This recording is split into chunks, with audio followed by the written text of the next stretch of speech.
Every wolf finds their mate, its destiny written in the stars, blessed by the moon goddess herself. That's what Kira's mother whispered to her every night before she died. But when you're the only wolf in your pack without a wolf form, you learn that destiny has favorites and you're not one of them. My name is Kira Ashwood, and tonight was supposed to be the most important night of my life. The mating ceremony. The night when unmated wolves from packs across the territory gather under the full moon, hoping to feel that sacred pull toward their fated mate. Every wolf over 18 is invited. Every wolf gets their chance. Every wolf except me. You're not attending. Alpha Marcus didn't even look up from his desk when he said it, just signed another document while my world crumbled. It's already been decided, but it's my right, I whispered, hating how small my voice sounded. I'm 22. I've waited. You've waited for a wolf that will never come. His eyes finally met mine, cold as winter stone. You're wolfless, Kira. An embarrassment. Do you know what the other packs will think if they see you there? If they realize the Ashwood pack harbors a defective wolf? Defective. The word he'd called me since my 18th birthday came and went without a transformation. Since every full moon after that passed in silence while the others howled in joy. The Luna. I tried again. My mate agrees with me. He stood, towering over me. Serena understands what you refuse to accept. You don't belong at a ceremony for real wolves. You'll stay in the pack house, out of sight. That's final. I should have known better than to hope. Should have known that my stepsister Vanessa's sweet smile this morning was poison wrapped in sugar. Don't worry, Kira. She'd purred while adjusting her ceremonial dress, the one I'd helped her choose. I'm sure the moon goddess has a plan for you. Maybe. As a servant? Someone has to serve the mated pairs their celebration wine. The pack had laughed. Even the Omega wolves, the lowest ranked, had laughed at me, because I wasn't just wolfless. I was nothing. But tonight, while the entire territory gathered for the ceremony, while Alpha Marcus presented his perfect daughter to visiting alphas, while Vanessa hunted for the most powerful mate she could sink her claws into, something would happen that none of them expected. The Alpha King himself would arrive, and he would ask one simple question that would shatter everything. Where is Kira Ashwood? Let me take you back to where this all began. 3 months before the ceremony that would change everything, the Ashwood pack wasn't always my prison. Once, when my mother was alive, it was home. She was human, a rarity in the wolf world, but Alpha Marcus's first true love. He'd chosen her over his arranged mate, scandalizing the pack elders. For 5 beautiful years, I had a father who looked at me like I hung the moon. Then Mom died in a car accident when I was 7, and everything changed. Within 6 months, Marcus took Serena as his Luna, a pure-blooded alpha female from the Silvercrest pack. She came with a daughter, Vanessa. Perfect, golden Vanessa, with her honey-blonde hair and wolf form so stunning that visiting alphas wrote poems about her silver-white fur. You understand, Kira, Marcus had said the night he introduced them, his hand already on Serena's waist, already forgetting my mother. The pack needs a true Luna, needs strong leadership. What he meant was, you and your human mother were a mistake, I'm correcting. I was 7. I didn't understand. I just knew that suddenly I had a new mother who looked at me like I was a stain on her expensive carpet, and a new sister who smiled while stealing my toys, my room, my father's attention. It's okay, I told myself through the years. When I turn 18, when I shift for the first time, everything will be different. I'll be a real wolf. I'll belong. My 18th birthday came on a full moon. Perfect timing, everyone said. The moon goddess's blessing. I stood in the ceremonial circle, surrounded by pack members, feeling the moonlight on my skin. Feeling the pull, the heat, the beginning of something. Nothing happened. Give it time, the pack doctor said, concerned but not worried. Some wolves are late bloomers. 19 came. Still nothing. 20. The whispers started. Defective, broken, human-blooded. 21. The whispers became open mockery. Poor Marcus. I heard Serena tell her friends at a pack gathering. Shackled to that girl because of a dead woman's memory. If he had any sense, he'd send her to the human world where she belongs. Why doesn't he? One of her friends asked. Serena's smile was sharp. Guilt. He actually loved that human woman, can you imagine? But guilt only stretches so far. Eventually, even he'll see reason. I wasn't supposed to hear that. But wolfless or not, I'd learned to move quietly, to become invisible. Survival skills. 22 arrived 3 months ago. That's when Marcus stopped pretending. You're not attending pack runs anymore, he announced at dinner, not even looking at me while Vanessa smirked into her wine glass. It's uncomfortable for the others, having you there. Unable to participate. I help with the preparations, I said quietly. I organize the Omegas can handle that. He cut his steak with precise, violent cuts. Find something else to occupy your time. Preferably indoors. Translation. Hide yourself. You're an embarrassment. The pack felt their alpha's rejection like permission. Suddenly, I was pushed in hallways. My belongings went missing. Food portions at pack meals shrank, until I started eating alone in my room, the smallest room in the pack house, the one that used to be storage. Vanessa led the cruelty parade with artistic precision. Kira, could you help me with this zipper? She'd call sweetly in front of others, then whisper when I got close. Must be nice, not worrying about clothes. Not like you'll ever have a mate to dress up for. Or, oh, Kira, I didn't see you there. You're so quiet, like a ghost. Maybe that's what you are, the ghost of what this pack used to be before we raised the standards. The worst part? She was right about one thing. Without a wolf, I'd never feel the mating bond, never find my fated mate, never have the one thing every wolf dreams of from childhood, that perfect, destined love that completes your soul. I'd be alone forever. But I had learned something that Vanessa, in all her golden perfection, had never needed to learn. I'd learned to survive, to think, to notice things others missed while they were busy being powerful and beautiful. Like how the pack's finances didn't quite add up, something I'd seen while helping Marcus's beta with paperwork before I was banned from that too. Like how Serena received mysterious letters with a silver crest pack seal that she burned after reading. Like how Vanessa's wolf form, stunning as it was, never quite looked her in the eyes during transformations, as if wolf and human weren't fully aligned. Like how visiting alphas always commented on our territory's excellent strategic position and valuable resources with a hunger that had nothing to do with hospitality. I collected these observations like others collected pack bonds and affection, filed them away in my mind because knowledge was the only power I had. I didn't know yet that this knowledge would save my life. 3 days ago, the announcement came. The one that set everything in motion. The Alpha King calls a gathering. The messenger declared in our pack hall, his voice carrying the weight of ancient authority. All territories will send their unmated wolves to the grand mating ceremony, 3 nights hence, under the harvest moon, by order of King Damian Blackthorn himself. The hall erupted in excitement. The Alpha King's ceremony happened once every decade. Wolves who found mates there were blessed by the king himself, a bond strengthened beyond normal measure. It was the opportunity of a lifetime. We'll send our best, Marcus announced proudly, his hand on Vanessa's shoulder. She glowed under his approval, already imagining which powerful alpha she'd ensnare. I felt that treacherous thing called hope flutter in my chest. Maybe this was my chance. Maybe among hundreds of wolves from across the kingdom, there might be one, just one, who could be mine. Wolf or no wolf. Maybe the moon goddess hadn't forgotten me after all. That night, I knocked on Marcus's office door. That's when he said it. You're not attending. And my hope died quietly. Like it always did, while Vanessa probably heard through the door and smiled.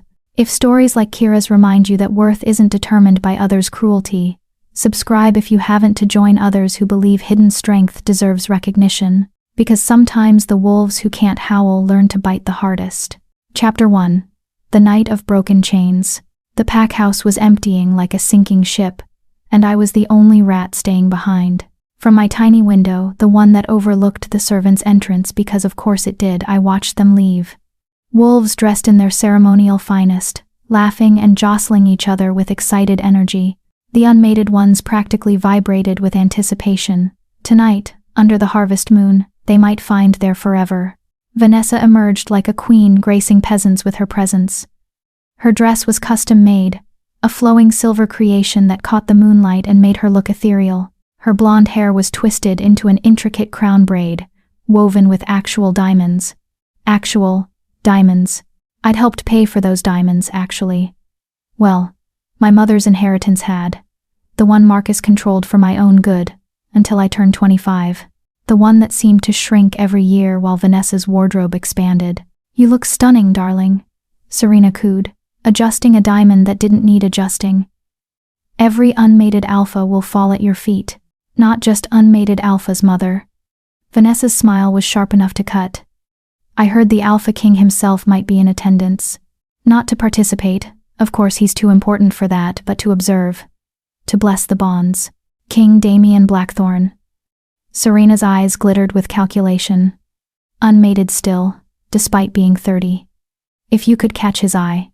A Luna Queen. Vanessa's voice dripped with ambition. "I like the sound of that."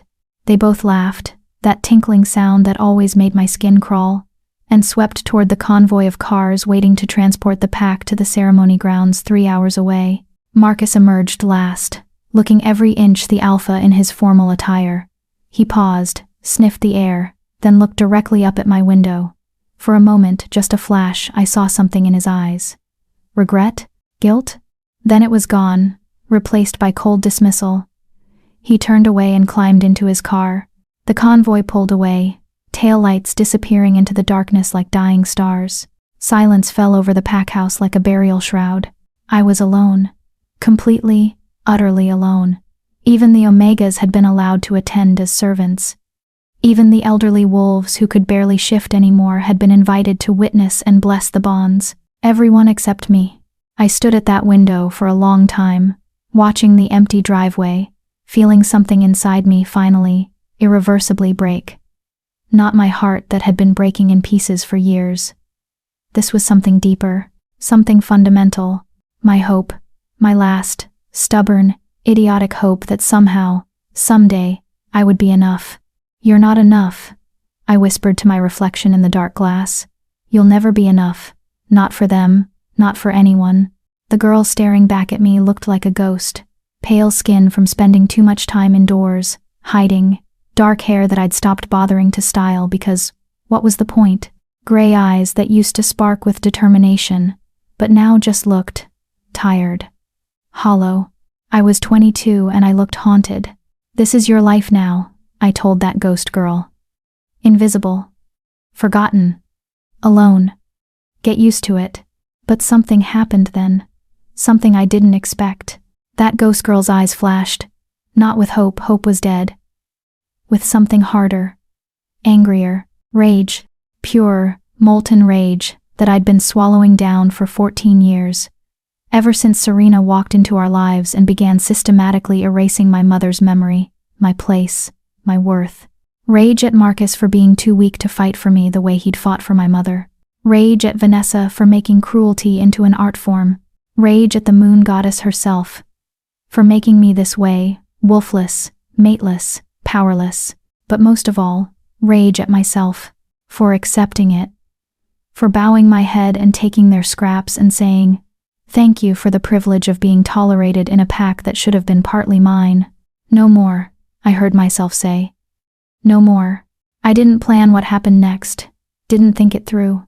If I had, I probably would have talked myself out of it, because that's what I did. I made myself smaller, quieter, less. But rage doesn't think, it acts.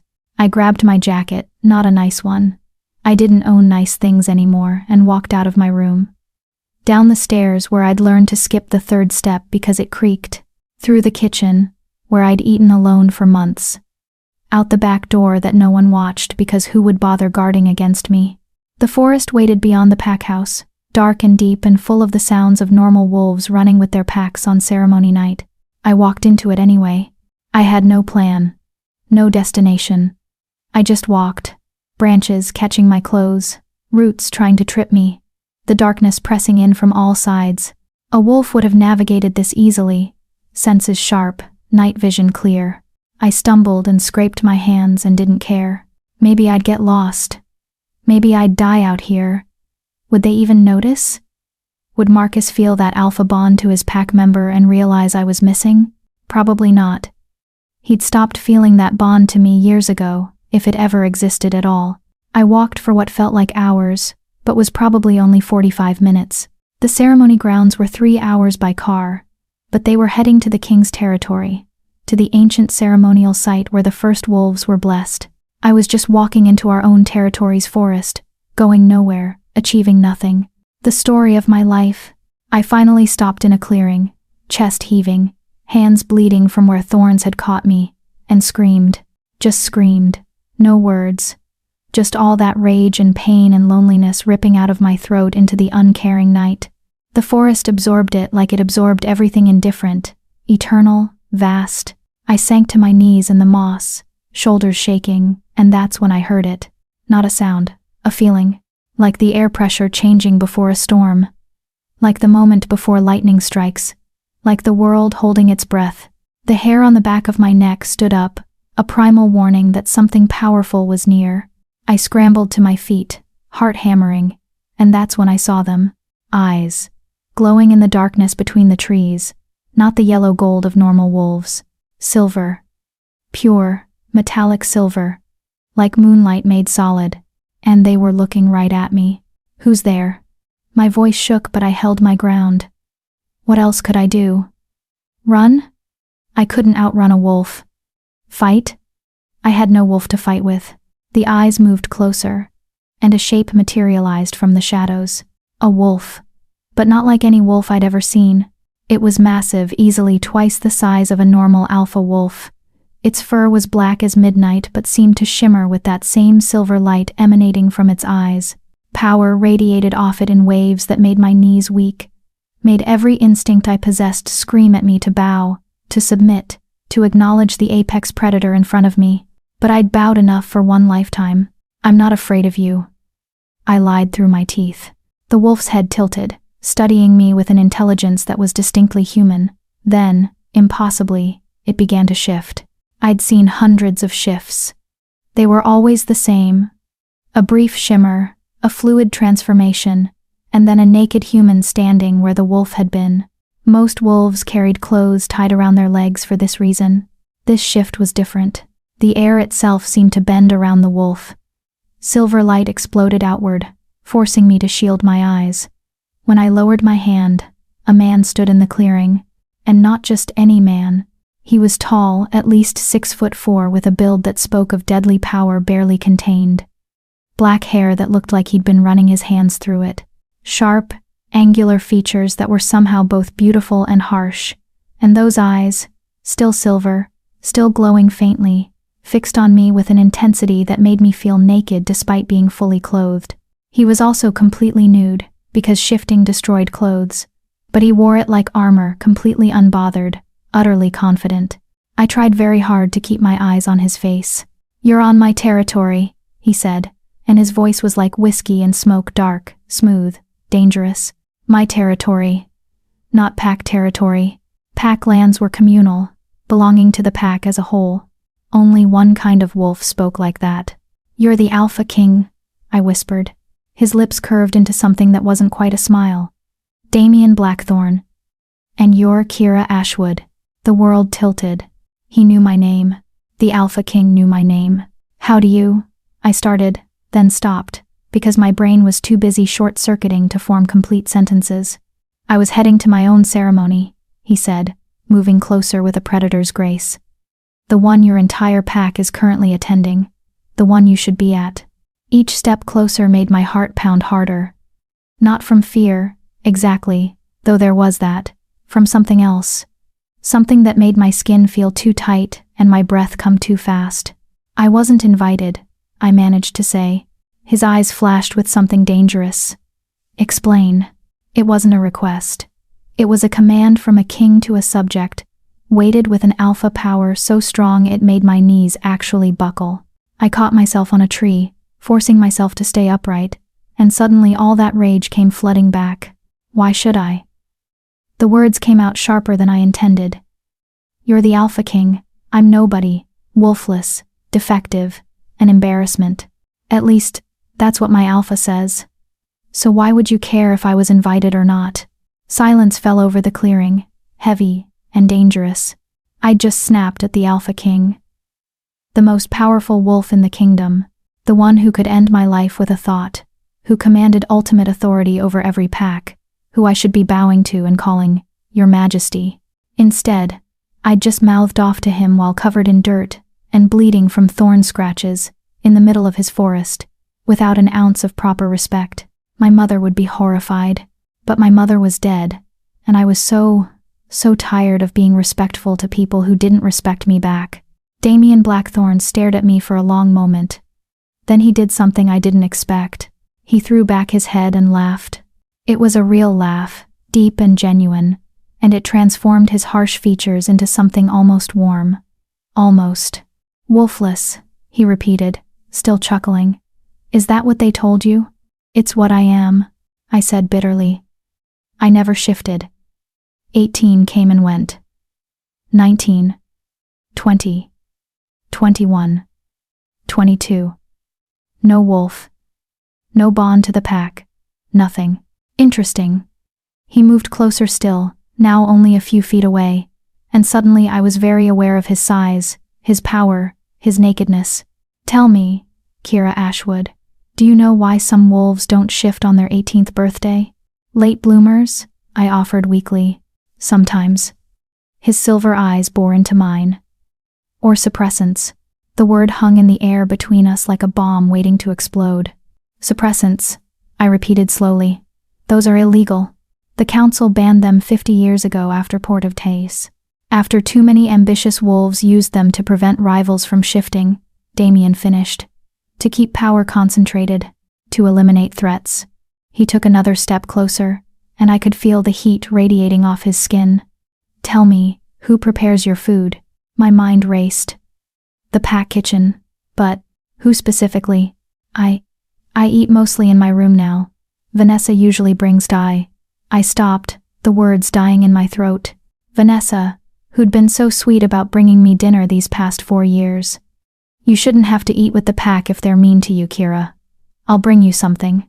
Vanessa, who always made sure my plate was specially prepared. No, I whispered. She wouldn't. Why would she? Why would your stepsister want to keep you powerless? Damien's voice was soft but sharp. You're the Alpha's daughter. True-born, even if half-human. If you shifted, especially if you shifted into a strong wolf, you'd be a threat to her position. To her mother's position. The pieces clicked into place with horrifying clarity. The way Vanessa always insisted on preparing my plate herself at pack dinners, before I started eating alone. The special supplements Serena had insisted I take for my health starting at age 17.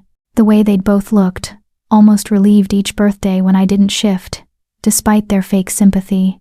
4 years, I said, my voice hollow. They've been poisoning me for 4 years. Probably longer. Suppressants work best if started before the first shift. Damien's expression was carved from ice. They've been stealing your wolf from you, Kira. Keeping you weak. Keeping you nothing. Something inside me cracked wide open. All those years.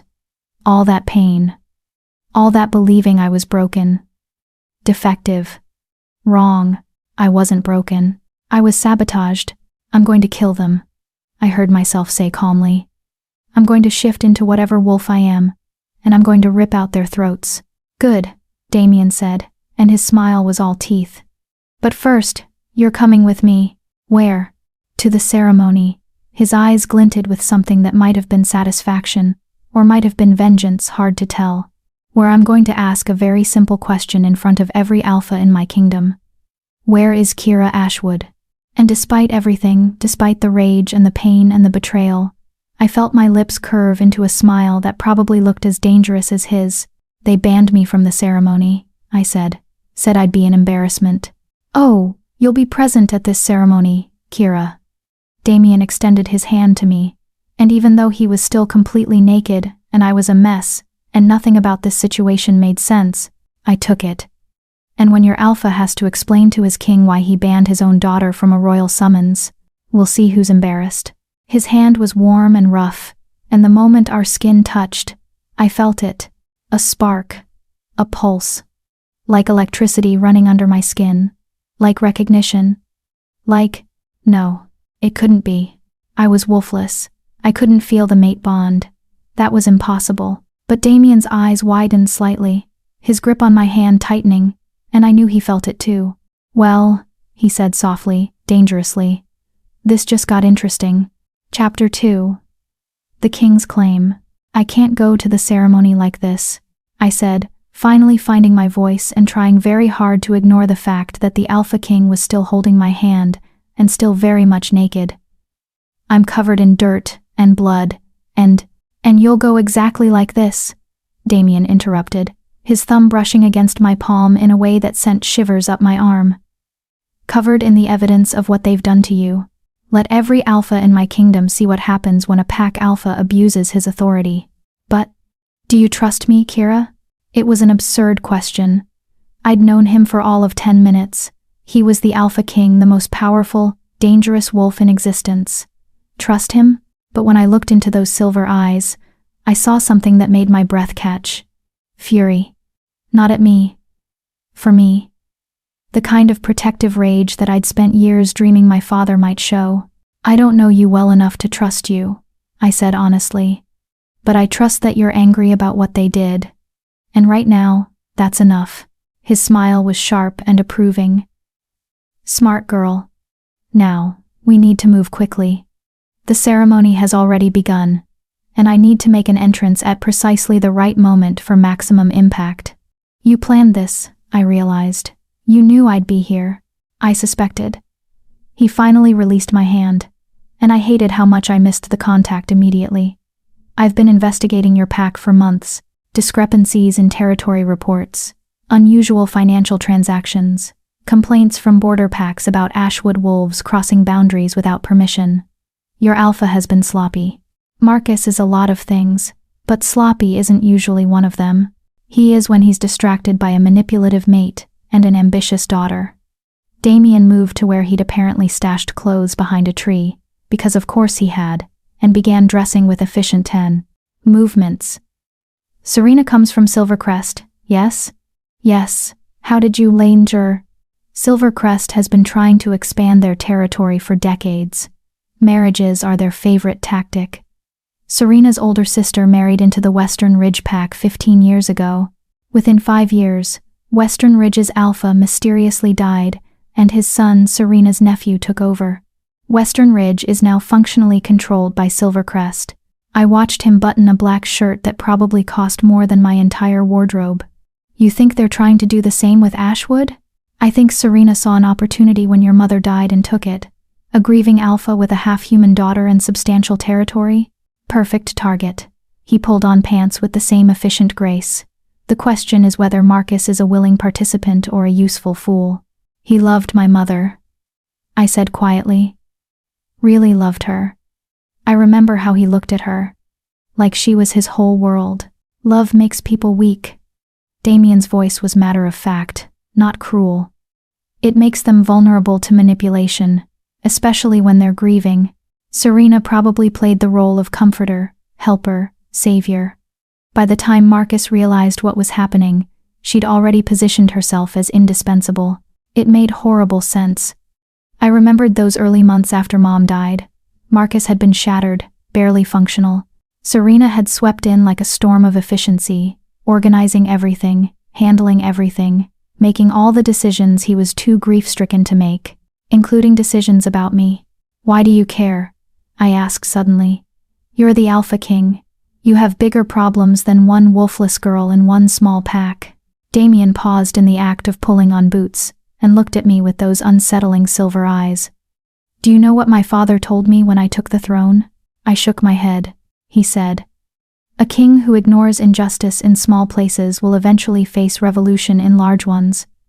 Every pack in my kingdom needs to know that I see them, that I care about what happens to the weakest member as much as the strongest alpha. His voice dropped lower. And you're not wolfless, Kira. You're suppressed. There's a difference. How can you be sure? Because I can smell your wolf. He stood, fully dressed now in black on black, looking every inch the dangerous ruler he was. She's there, trapped, screaming to get out. The suppressants have built up in your system for years, creating a chemical cage. But she's there. My hand moved involuntarily to my chest, as if I could feel her. How long until the drugs wear off? Depends on the dosage and frequency.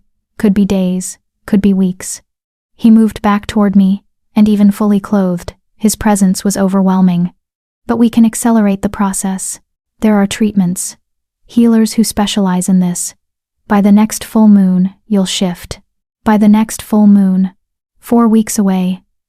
After years of believing I was broken, I could be whole in 4 weeks. If Damien was telling the truth, if this wasn't some elaborate game, if, why should I believe you? The question came out more desperate than I intended. You could be lying. This could be a trick. I don't know you. I don't know anything except that you're powerful and I'm not. And powerful people lie to powerless people all the time. Damien studied me for a long moment. Then, he did something completely unexpected. He took my hand again and placed it over his heart. Feel that? He asked. His heartbeat was strong and steady under my palm, but that wasn't what made my breath catch. It was the warmth spreading from the point of contact. The same electric pulse I'd felt before, now stronger, more insistent. What is that? I whispered. Recognition, he said simply. The beginning of a mate bond. The world tilted again. That's impossible. I'm wolfless. I can't feel. You're suppressed, not wolfless. There's a difference. His hand covered mine, holding it against his chest. Your wolf knows me even if you don't. She recognizes her mate. That's why the bond is forming despite the drugs in your system. Because mate bonds transcend everything, pack, rank, even chemical suppression. I yanked my hand back like I'd been burned. No, that's you're the alpha king. You can't, I can't. Can't what? Be worthy of a king? His voice was sharp. Is that what they taught you? That your worth is determined by whether you can shift? Yes, the word exploded out of me. That's exactly what they taught me. That I'm nothing without a wolf. That I'm an embarrassment. That I'll never have a mate, because what wolf would want someone broken? Tears burned in my eyes and I hated them, hated showing weakness in front of him. And now you're telling me you're my mate? The Alpha King is mated to the pack reject? That's not destiny. That's a sick joke. Damien moved faster than I could track, suddenly in my space, his hands on my shoulders, forcing me to look at him. Listen to me, Kira Ashwood, he said, his voice carrying that alpha command that made my bones vibrate. You are not broken. You are not worthless. You are the daughter of a woman brave enough to love a wolf and an alpha who once had honor. You survived 14 years of systematic abuse and suppression without breaking. You walked into a dark forest alone and faced a king without flinching. You are not nothing. You don't know me, I whispered. Not yet, he agreed. But I will. And you'll know me. Because whether you accept it today or a year from now, the moon goddess chose us for each other. That bond we both felt, it doesn't lie. I wanted to believe him. Moon goddess. I wanted to believe him so badly it hurt. But I'd spent years learning that hope was dangerous, that trust was a weapon people used against you, that good things didn't happen to girls like me. I can't think about this right now, I said, stepping back from his grip. The mate bond, the drugs, what it all means I can't. It's too much. Can we just focus on getting to the ceremony before my brain explodes? Damien watched me for a moment longer, then nodded. We'll table this discussion. For now. But Kira? He waited until I met his eyes. You can run from a lot of things. You can't run from a mate bond. Eventually, we'll have to deal with this. One crisis at a time, I muttered. His lips twitched in what might have been amusement. Fair enough, come. He started walking, and I hurried to follow, which was difficult because his legs were approximately twice as long as mine and he moved through the forest like he owned it. Which, technically, he did. How far are we from the ceremony grounds? I asked, stumbling over a route in the darkness. On foot? About 20 miles. He glanced back at me. Don't worry. We're not walking. Then how? A howl cut through the night, then another, then a dozen more, rising in a chorus that made my chest ache with longing for something I'd never had. Wolves emerged from the darkness between the trees, massive, powerful, deadly. Their eyes glowed various shades of gold and amber as they formed a circle around us. I froze, every survival instinct screaming danger. "Easy," Damien said, his hand finding mine again. "They're mine, my personal guard." As if responding to his words, the wolves bowed their heads in submission, all except one. This wolf was almost as large as Damien's form had been, with dark gray fur and scars across its muzzle that spoke of many battles. It padded forward and shifted in that same shimmer of light. A man emerged, middle-aged, built like a tank, with a face that had been broken and reset multiple times. He pulled on pants he'd had tied around his leg, and bowed to Damien. "Your Majesty, we've been tracking you since you shifted direction." "Of course you have, Garrett." Damien's tone was fond despite his words. "May I present Kira Ashwood?" "Kira, this is Garrett Stone, captain of my guard and the biggest mother hen you'll ever meet." Garrett's eyes landed on me, and I saw them widen slightly as he took in my appearance. Dirt, blood, torn clothes, and the fact that I was standing next to his king, while said king held my hand. To his credit, he didn't comment, just bowed his head to me respectfully. "Miss Ashwood." "Just Kira," I said weakly. "Please. We need to reach the ceremony grounds immediately," Damien said. "I assume you brought vehicles?" 3 SUVs, parked half a mile north. Garrett's eyes flicked between us. "Sir, if I may ask." "You may not." Damien's voice carried finality. "You'll know everything when everyone else does. For now, we move." The wolves shifted back, and suddenly we were surrounded by naked men and women pulling on clothes with practiced efficiency. They formed a protective formation around us, Garrett at the front, and we started moving. I'd seen pack formations before, but never like this. These wolves moved like a military unit, completely silent, completely coordinated. Every sound in the forest was assessed, every shadow checked. These weren't just guards. They were elite warriors, and they were protecting me. "Why aren't they questioning this?" I whispered to Damien as we walked. "I'm nobody. Why would your guards protect me like I'm important?" "Because you're with me," he said simply. "That makes you important. And..." He hesitated, which seemed unusual for him. "They can probably smell the beginning of the mate bond. It leaves a scent, mingles our pheromones." My face went hot. "You mean they all know we're Anna, potentially mated?" "Yes." He didn't sound bothered. "They won't speak of it until I confirm it publicly, but yes, they know." "Great, just great." The Alpha King's elite guard thought I was their future queen, and I looked like I'd been dragged through a forest backward, which, to be fair, I basically had been.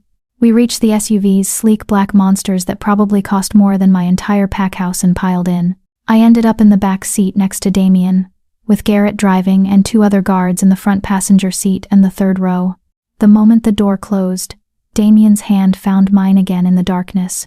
"You're shaking," he observed quietly.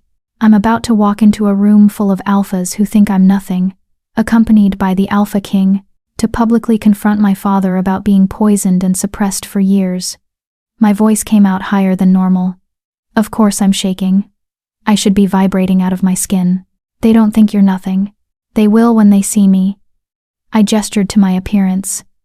"I'm the wolfless reject who wasn't even invited. I'm the joke. The embarrassment. You're the survivor," Damien corrected. "And by the time this night is over, everyone in that room will know exactly what you survived. They'll know what was done to you, and they'll know that you're under my protection now." "Your protection?" His silver eyes caught the passing streetlights, making them glow. "Mine. Anyone who touches you, insults you, or so much as looks at you wrong, will answer to me." "That's not a threat, Kira. It's a promise." The way he said it with absolute certainty and deadly intent should have scared me. Instead, it made me feel something I hadn't felt in years. Safe. We drove in silence for a while, the forest giving way to more developed areas, then to the outskirts of the king's territory. I could see lights in the distance, bright and numerous. "That's the ceremonial grounds," Garrett said from the front. "Looks like the gathering is in full attendance. I'd estimate 300 wolves. Maybe more." 300. Moon Goddess. Kira. Damien's voice pulled my attention back to him. When we arrive, you stay close to me. Don't speak unless I indicate you should. Don't react to anything your pack says or does. Just stand there and let me handle it. I don't need you to fight my battles, I said, that familiar, stubborn pride rising up. Tonight you do. His grip on my hand tightened. Because this isn't just about you anymore. This is about every wolf in my kingdom knowing that suppressants will not be tolerated. That abuse of pack members will be investigated and punished. That rank doesn't put anyone above the law. You're my evidence, Kira, my proof. Let me use that to make sure this never happens to anyone else. Put that way, it made sense. This was bigger than my personal revenge, though I still really wanted to rip out Vanessa's throat. Okay, I agreed. I'll follow your lead. But after you've made your point then, can I tell them exactly what I think of them? Damien's smile was sharp and approving. After I've made my point, you can burn your bridges however you want. I'll even provide the matches. The SUV slowed as we approached a massive gate, flanked by guards who immediately snapped to attention when they saw the vehicles. The gate swung open without question. We drove through grounds that looked like something from a fairy tale. Ancient trees dripping with silver and gold decorations, pathways lit by thousands of glowing orbs, and at the center, a massive open pavilion where I could see hundreds of wolves gathered. The ceremony, my ceremony. The one I should have been at from the beginning. Are you ready? Damien asked as we pulled to a stop near the pavilion's entrance. Was I ready to face my pack? To confront Marcus? To stand in front of 300 wolves while looking like a disaster and feeling like my entire world was imploding? No, absolutely not. But I'd survived 14 years of abuse, 4 years of being slowly poisoned, and 22 years of believing I was fundamentally broken. I could survive this. Let's go ruin some lives, I said. Damien's laugh was low and dangerous. That's my girl. The guards exited first, forming a protective formation. Then Damien stepped out, moving around the vehicle to open my door himself. He extended his hand to me, and I took it, letting him help me out of the SUV. The moment I stood, I heard it. Music. Laughter. The ceremony in full swing, and then, cutting through it all, a voice I knew all too well, Vanessa's. Father, tell them about the time Kira tried to join a pack run and got lost for 6 hours. Laughter rippled through the pavilion, cruel, mocking laughter at my expense. Something in my chest, something that had been barely holding together, finally shattered. Damien, I said quietly. Yes? Burn it all down. His smile was savage and beautiful. With pleasure. He placed his hand on the small of my back and guided me forward, toward the lights and laughter and the pack that had thrown me away. Toward my reckoning. Chapter 3. The Reckoning. The pavilion was magnificent in a way that made my breath catch despite everything. Crystal chandeliers hung from ancient oak branches, casting rainbow light across hundreds of wolves dressed in their finest ceremonial attire. The air hummed with power. So many alphas in one place created a pressure that would have brought weaker wolves to their knees. I felt it like a physical weight, but I kept walking. Damien's hand on my back was a steady anchor, warm and grounding. His guards flanked us in a formation that screamed importance, danger, royalty.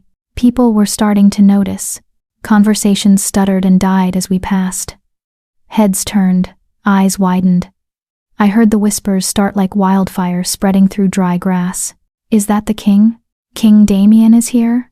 Why is he who's that with him? She looks like she crawled through a forest. Is that blood on her hands?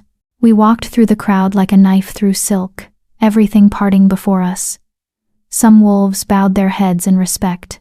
Others stared in confusion or curiosity. And then I saw them, my pack, gathered in a prime section near the front, dressed in coordinated silver and blue ashwood pack colors. Marcus stood with other alphas, his chest puffed out with pride, clearly enjoying his position among the powerful. Serena held court with a group of Luna females, her laugh artificial and too loud.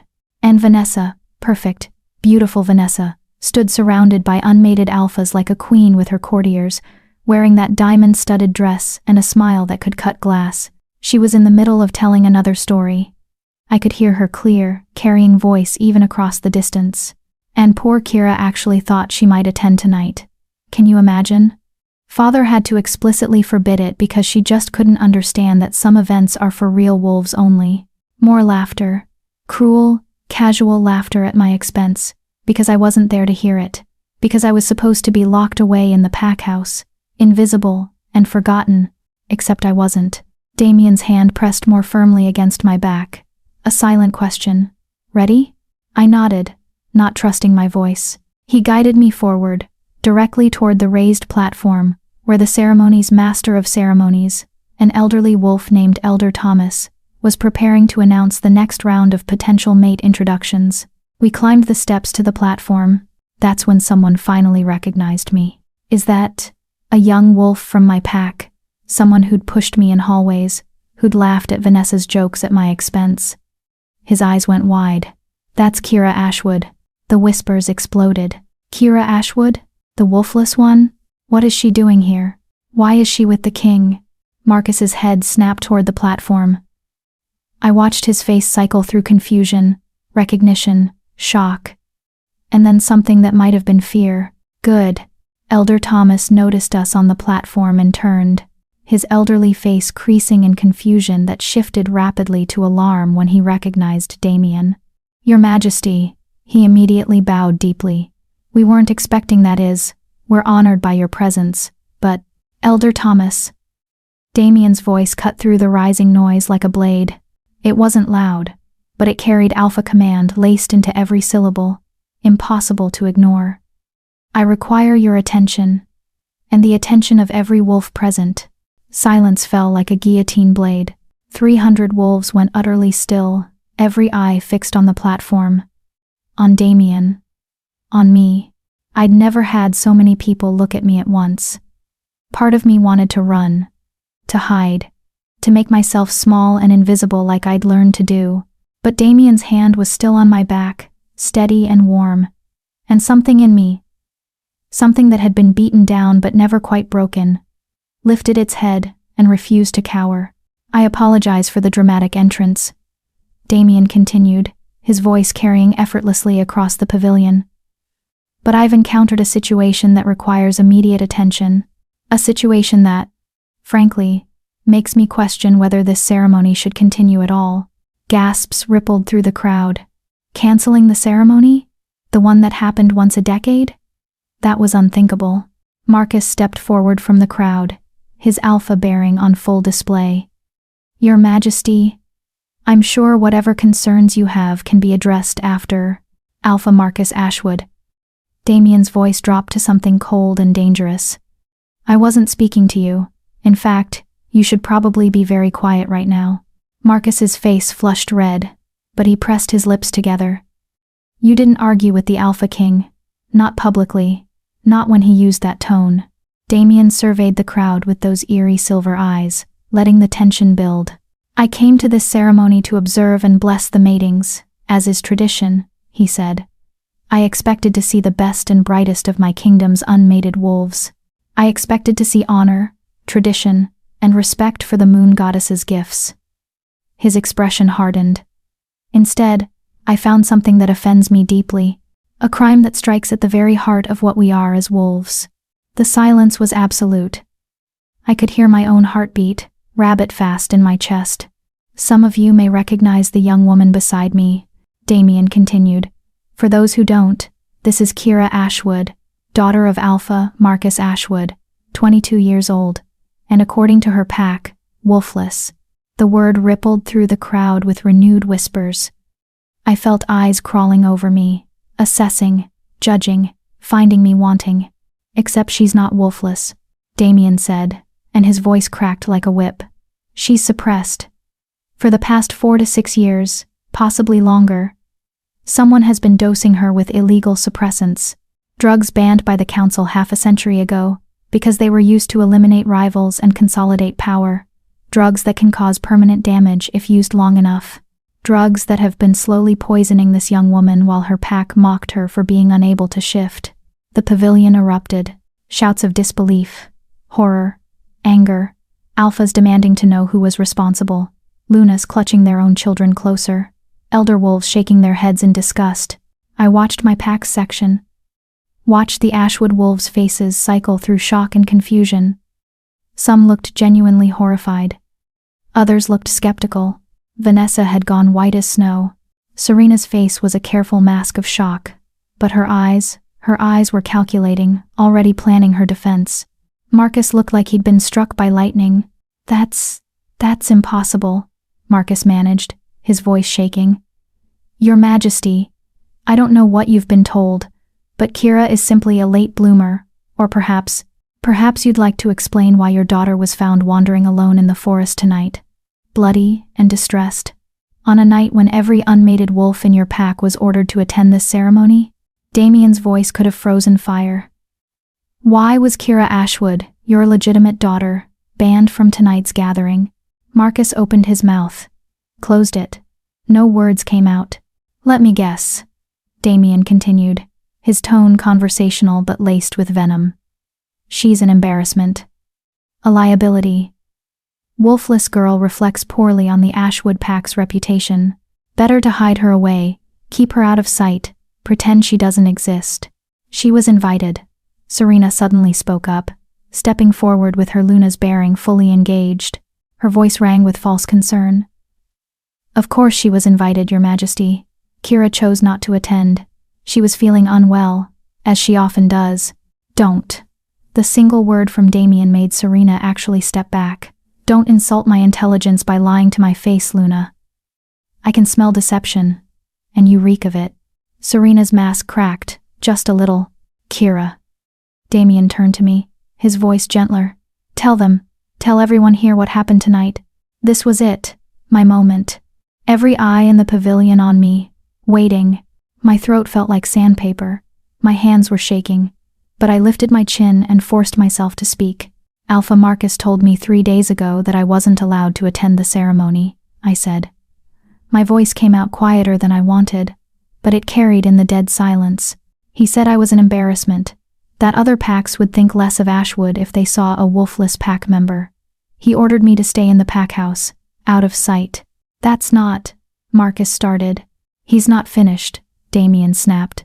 I took a shaky breath. I've been told my entire life that I'm defective, broken, that I'm nothing without a wolf.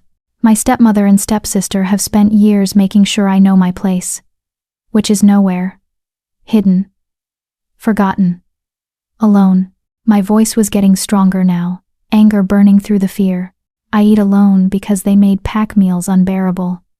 I stay in the smallest room in the pack house because my original room, my mother's room, was given to Vanessa the year after my mother died. I'm not allowed at pack runs, pack meetings, or apparently, ceremonies that every other wolf is invited to, because I'm the embarrassment. The reject. The wolfless failure who should have had the decency to disappear. Wolves in the crowd were growling now. Low, angry sounds. Because pack was everything to wolves. Family was sacred. And what I was describing, systematic exclusion and abuse, it went against every instinct they had. And the suppressants? Elder Thomas asked, his aged voice sharp. Do you know who administered them? I looked at Vanessa, at her white face and wide eyes, and the way her hands were clenched into fists at her sides. My stepsister, I said clearly. Vanessa. She always insisted on preparing my meals personally, said she was being kind, bringing food to my room so I didn't have to face the pack. She gave me supplements that she said would help with my health, starting when I was 17, right before my 18th birthday. Every head turned to Vanessa. She laughed. Actually laughed, high and brittle and false.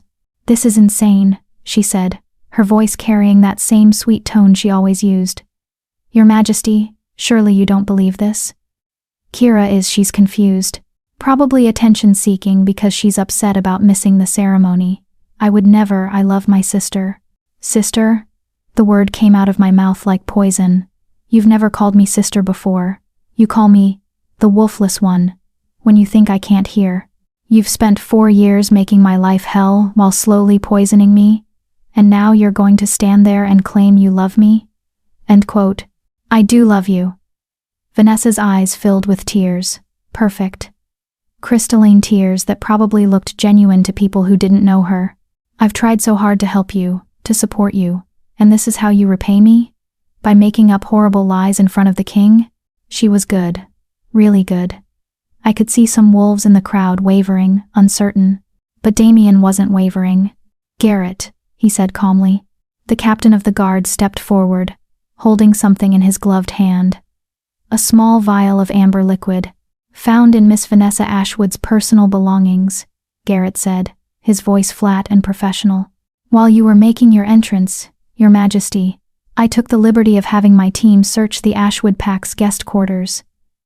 This was hidden in a locked case under Miss Vanessa's bed. He held up the vial. And even from where I stood, I could see the liquid inside shimmer with an oily, unnatural sheen. Suppressants, Elder Thomas breathed, his face going gray. Moon Goddess preserve us. Those are suppressants. The pavilion exploded into chaos. Alphas were shouting, demanding justice. Wolves from other packs were backing away from the Ashwood section like they carried plague. My own pack members were staring at Vanessa with horror and dawning rage, because this wasn't just about me anymore. This was about the law, about honor, about a crime so serious that it carried a mandatory sentence. Vanessa's face had gone from white to gray. That's not mine. Someone planted it. Kira probably. Kira has been with me for the past 2 hours, Damien said coldly. And my guards don't plant evidence. They found it, locked in your personal case, hidden under your bed. Would you like to explain how it got there if you didn't put it there yourself? Vanessa's mouth opened and closed like a fish. No words came out. Serena suddenly pushed forward, her Luna's bearing cracking into something desperate. Your Majesty, please. My daughter is young, foolish perhaps, but she meant no harm. It was a misguided attempt to help. Kira was so depressed about not shifting, and Vanessa thought that poisoning her stepsister would help her depression? Damien's voice was sharp enough to draw blood. Please, Luna Serena, explain to me how systematic poisoning is helpful. It was to protect her. Serena's voice rose, desperation bleeding through. Don't you see?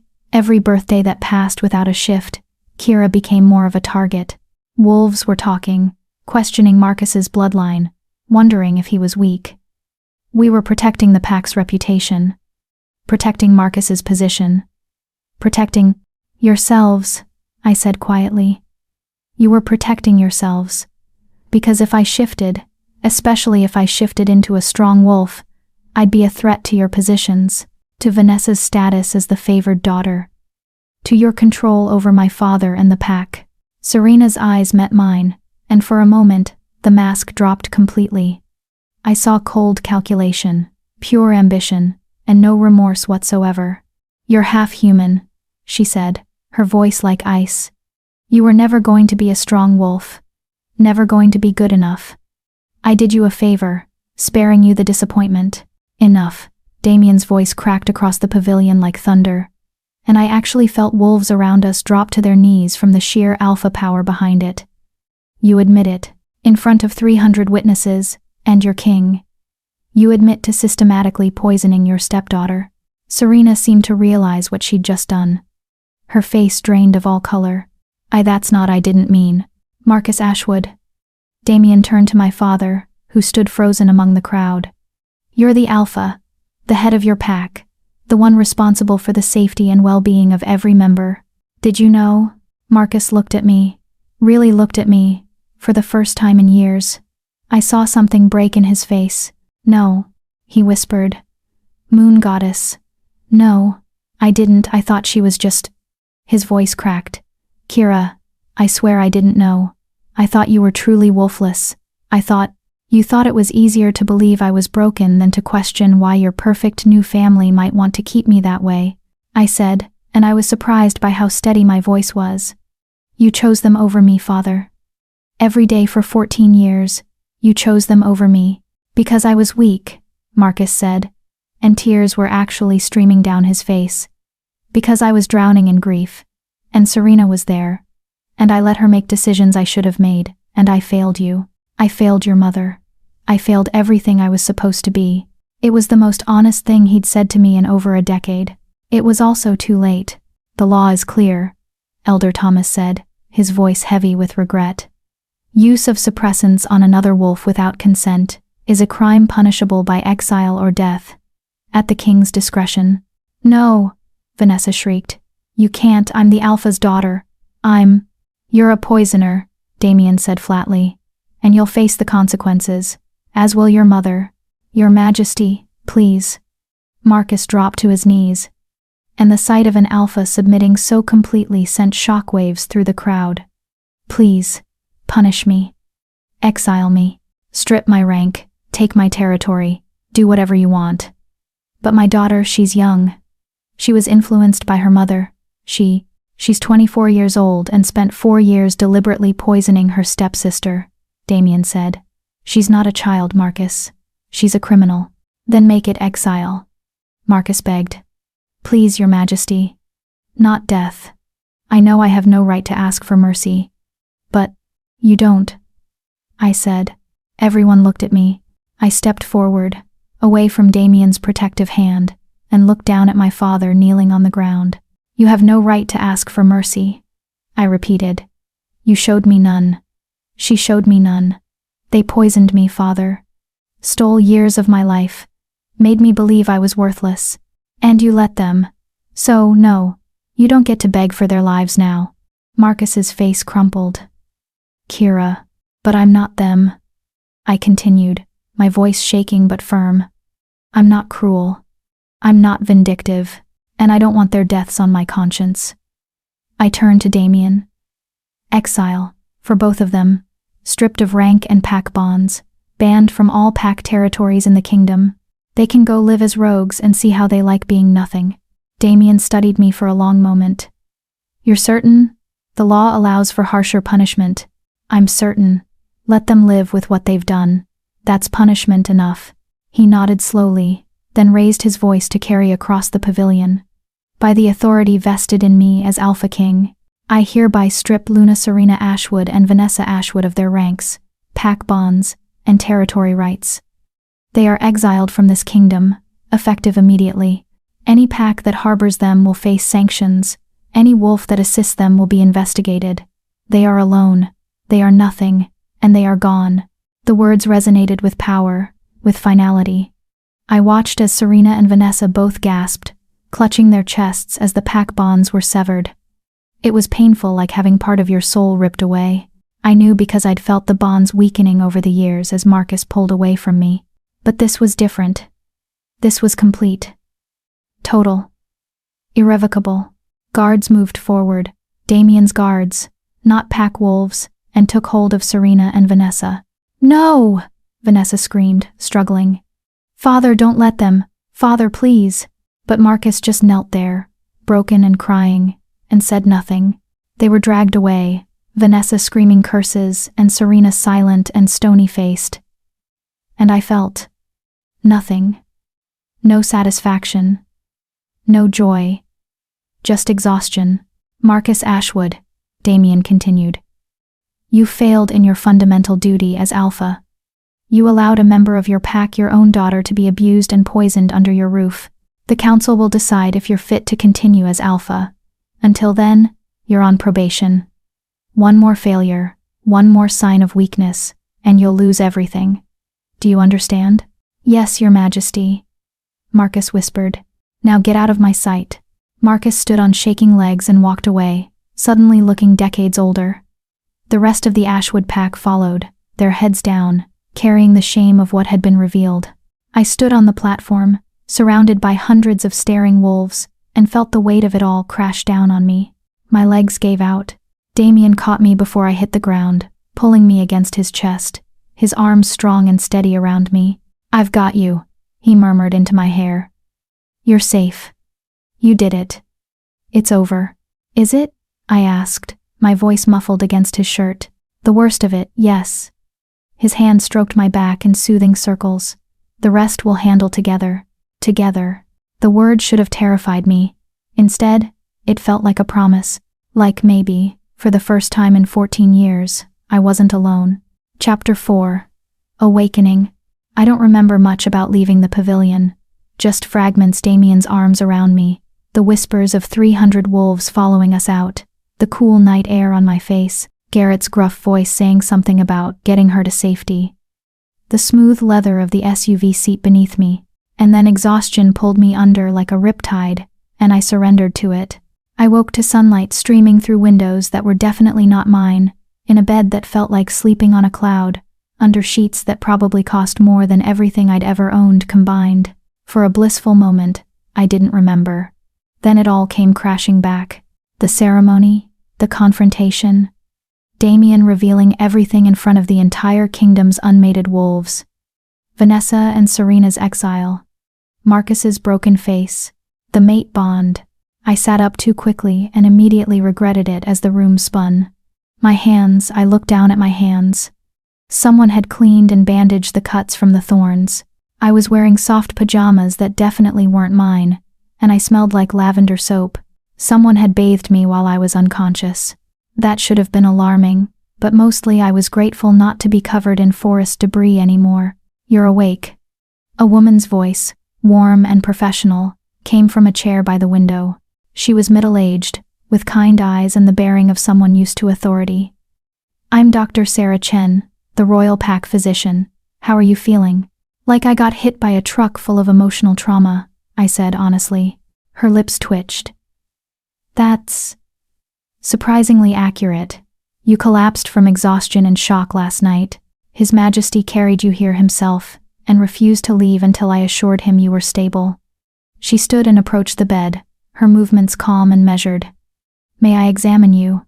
I nodded, still trying to process the phrase, "His Majesty carried you here himself."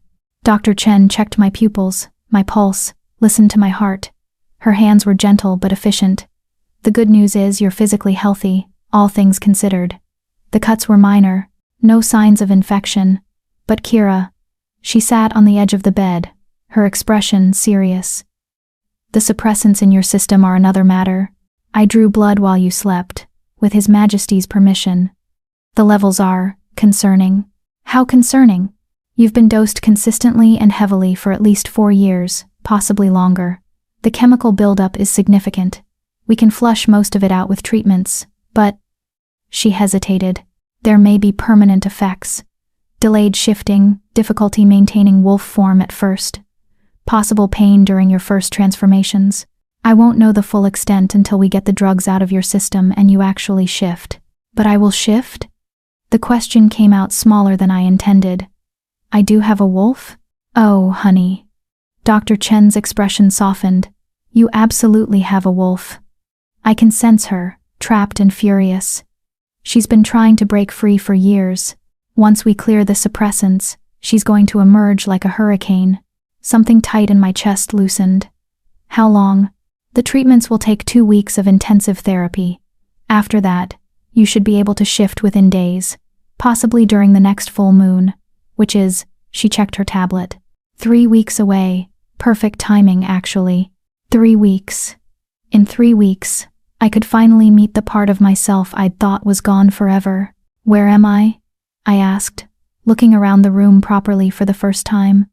It was gorgeous, high ceilings, elegant furniture, windows that overlooked manicured gardens. This wasn't a pack house. This was a palace. The king's personal residence, Dr. Chen confirmed. "You're in the guest wing, though His Majesty mentioned he might move you to quarters closer to his own once you're feeling better." She gave me a knowing look. "He's been very concerned about your well-being." Heat crept up my neck. "About that, the whole mate bond thing. Is it real? Or was he just saying that to protect me?" "Do you feel it?" Dr. Chen asked gently. "The pull? The awareness of him even when he's not in the room?" I did. Even now, I could sense Damien somewhere in the building. Not his exact location, but his presence, like a warm weight in my chest, a compass always pointing toward him. "The bond doesn't lie," Dr. Chen said. "Especially not a royal bond. Alpha king mates are rare, maybe one every few generations. The moon goddess chooses very carefully. You're his, Kira. And he's yours. Whether you accept it or not. That's the truth." A knock on the door interrupted whatever I might have said to that. "Come in," Dr. Chen called. Damien entered, and my breath caught. He was dressed more casually than last night. Dark jeans and a fitted black shirt, but he still radiated power.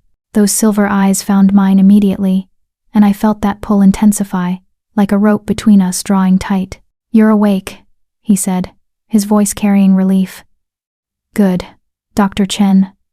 How is she?" "Stable, coherent, needs rest and treatment, but she'll recover." "Doctor." Chen stood. "I'll give you 2 privacy. Kira, I'll be back this afternoon to start the first treatment. Until then, take it easy. Your body has been through significant trauma." She left, closing the door softly behind her. Silence fell between us, not uncomfortable, but weighted, charged.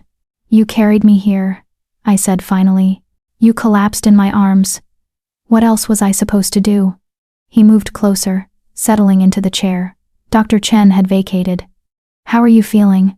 Honestly, I feel like my entire life was a lie, and I don't know who I am anymore." The words tumbled out before I could stop them. For 14 years I thought I was broken, defective, worthless. And it turns out I wasn't broken, I was sabotaged. By my own family. While my father looked the other way. "I know." His voice was gentle, but his eyes were hard. "What they did to you was unforgivable.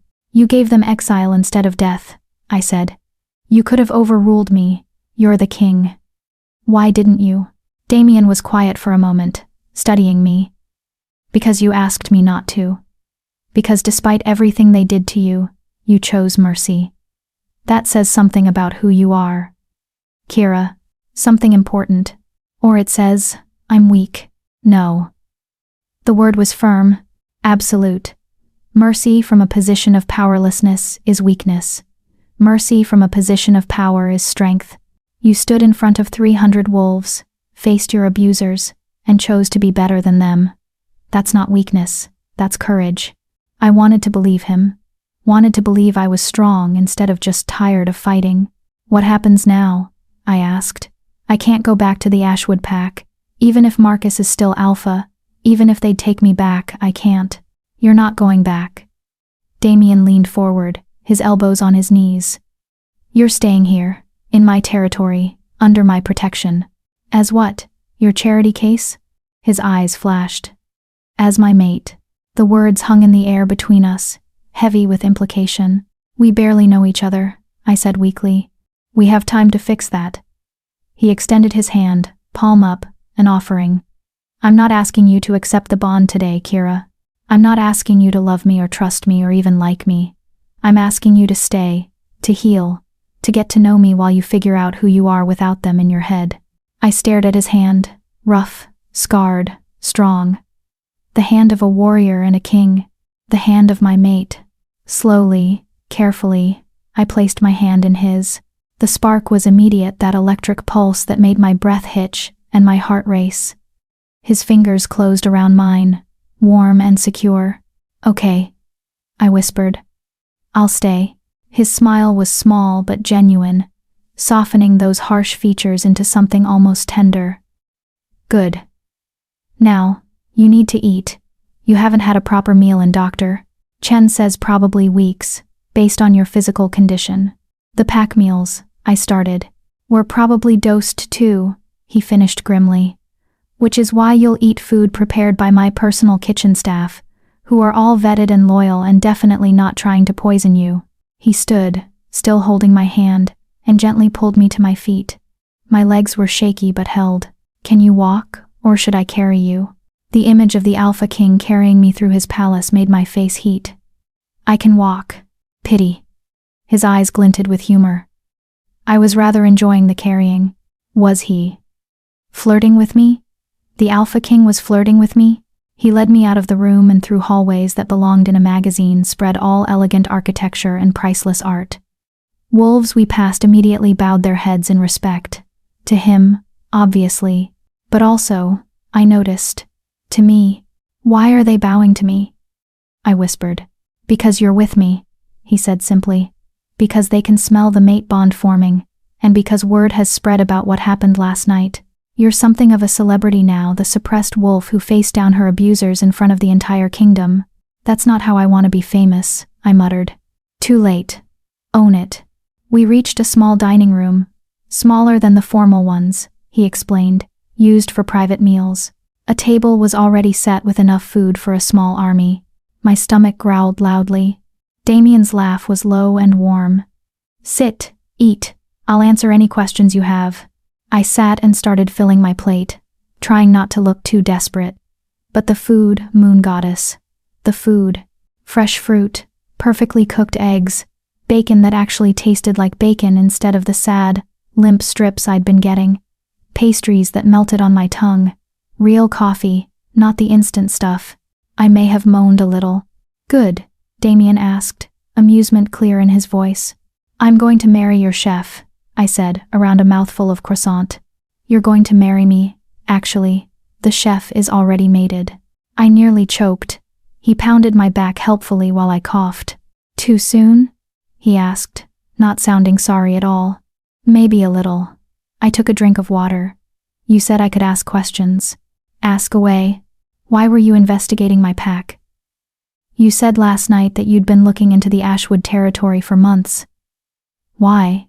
Damien's expression turned serious. Multiple reasons. Financial irregularities. Your pack's accounts showed significant transfers to Silvercrest pack over the years. Border disputes with neighboring packs that Marcus always seemed to resolve in Silvercrest's favor. Reports of unusual activity along your southern border. He leaned back in his chair. And then there were the rumors about you. About me? About Marcus Ashwood's first daughter. The one who never shifted. The one who disappeared from pack events. The one nobody talked about. His silver eyes held mine. Suppressants leave a trail, Kira. Not just chemical, but behavioral. A wolf who should have shifted but doesn't, combined with a pack that systematically erases that wolf from public view. That's a pattern. One I've seen before. This has happened before? 3 times in my reign. Each time, I was too late. The suppressed wolf had either died from the drugs, been killed by their pack, or been driven to suicide. His jaw tightened. I wasn't going to be late again, so I started investigating, planted wolves in neighboring packs to watch and report, reviewed every document from Ashwood territory for the past 15 years, and last night, I decided to see for myself. So, you came to the forest looking for me? I came to Ashwood territory looking for evidence. I found you instead. His voice softened. I found you screaming in a clearing, bloody and alone and so damn angry at the world. And I felt the bond snap into place like lightning. Do you believe in fate? I asked quietly. I didn't used to. He reached across the table, his fingers brushing mine. But the moon goddess doesn't make mistakes. She knew you needed someone powerful enough to protect you, patient enough to let you heal, and strong enough to handle the fire I can sense burning inside you. She knew I needed someone brave enough to face me without flinching, honest enough to call me on my bullshit, and kind enough to show mercy when vengeance would be easier. His fingers laced with mine.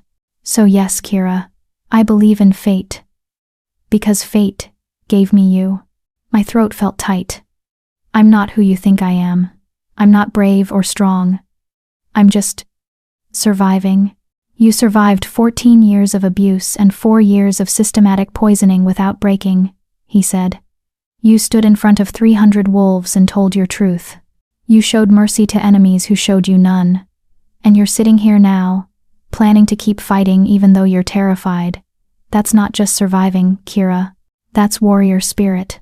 I don't feel like a warrior. You will. His smile was fierce and proud. Once you shift, once you meet your wolf, once you start training, you'll feel it. That strength you've been suppressing to survive, you won't have to suppress it anymore. Training, shifting, meeting my wolf, living without fear. It sounded like a fantasy, like something that happened to other people, not to wolfless rejects from small packs. Except I wasn't wolfless, wasn't a reject, wasn't powerless, not anymore. Tell me about being Alpha King, I said, changing the subject before I could cry into my eggs. What's it like? He laughed. Honestly, endless paperwork, diplomatic headaches, and managing the egos of territorial alphas who all think they know better than me. Sounds terrible. It has its moments. His expression turned thoughtful. But it's also rewarding. When I can actually help someone, make a real difference like last night, it reminds me why I took the throne in the first place. Why did you take the throne, I mean? You don't seem like you enjoy the political aspects. I don't. But my father was dying, and the alternative was my uncle, a wolf who thought power meant dominance and cruelty. Who would have turned this kingdom into a dictatorship? Damien's voice was quiet.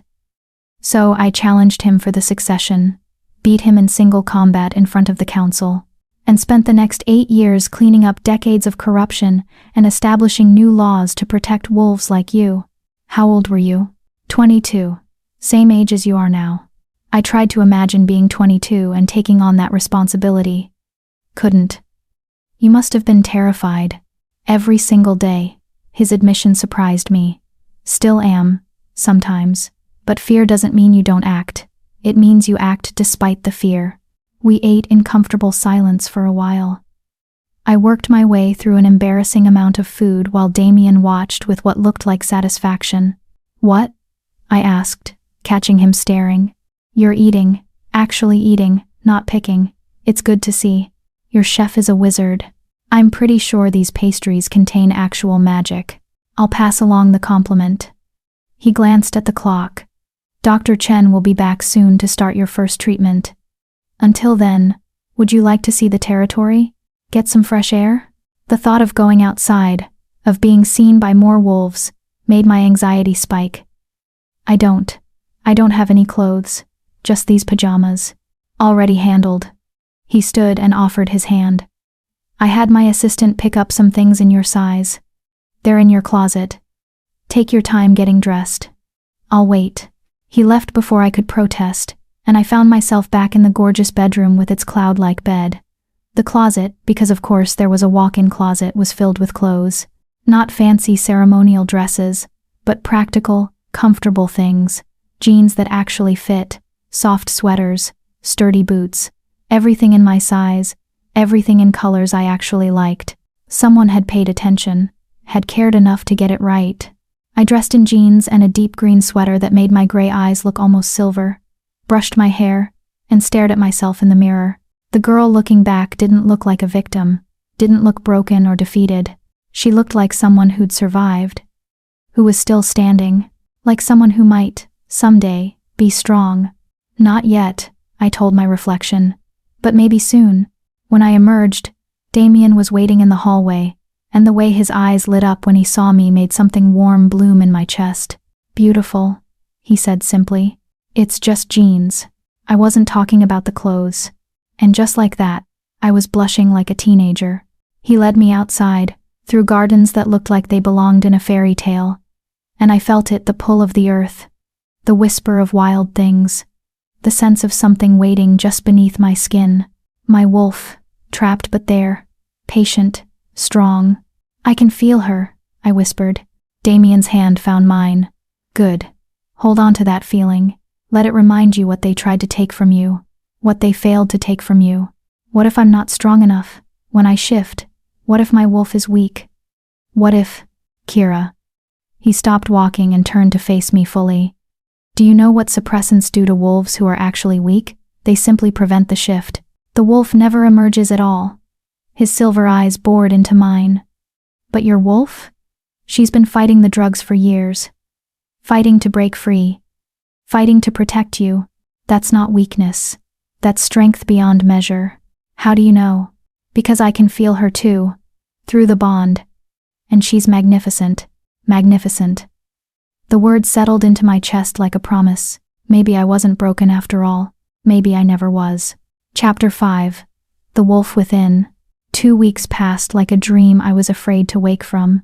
Dr. Chen's treatments were brutal injections that burned like fire through my veins, herbs that made me violently ill, sessions in a specialized chamber that supposedly accelerated cellular purification, but felt like being slowly electrocuted.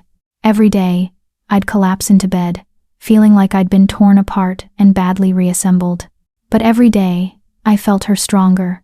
My wolf, clawing at the chemical cage, getting closer to freedom.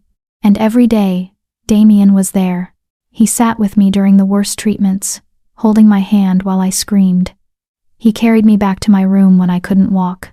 He read to me when the pain was too bad to sleep, his deep voice anchoring me when I wanted to give up. "Why are you doing this?" I asked one night, after a particularly bad session.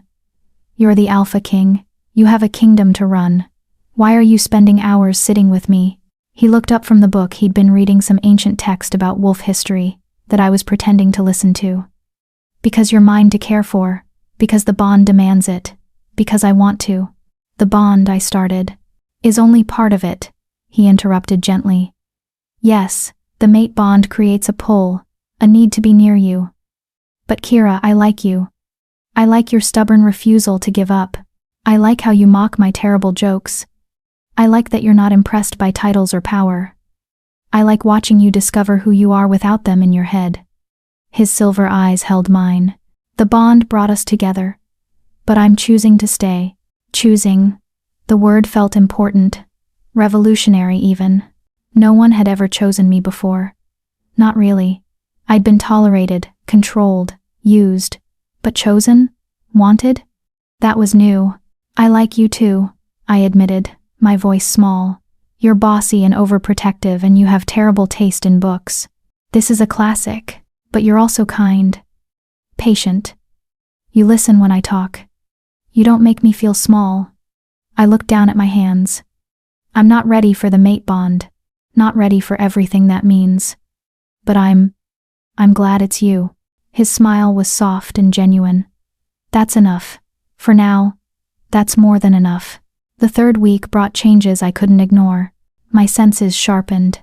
I could hear conversations from rooms away, could smell the individual components in my food, could see in the dark like it was merely dim instead of pitch black. My strength increased. I accidentally broke a doorknob. Shattered a glass just by gripping it too hard. Dr. Chen said it was normal, my wolf's strength bleeding through as the suppressants cleared. And the dreams started. Every night, I dreamed of running. Of 4 paws instead of 2 feet. Of forest and moonlight and the pure joy of speed. I'd wake up with phantom memories of fur and claws, reaching for something just beyond my grasp. "Soon," Dr. Chen said during my final treatment. "Maybe even tonight.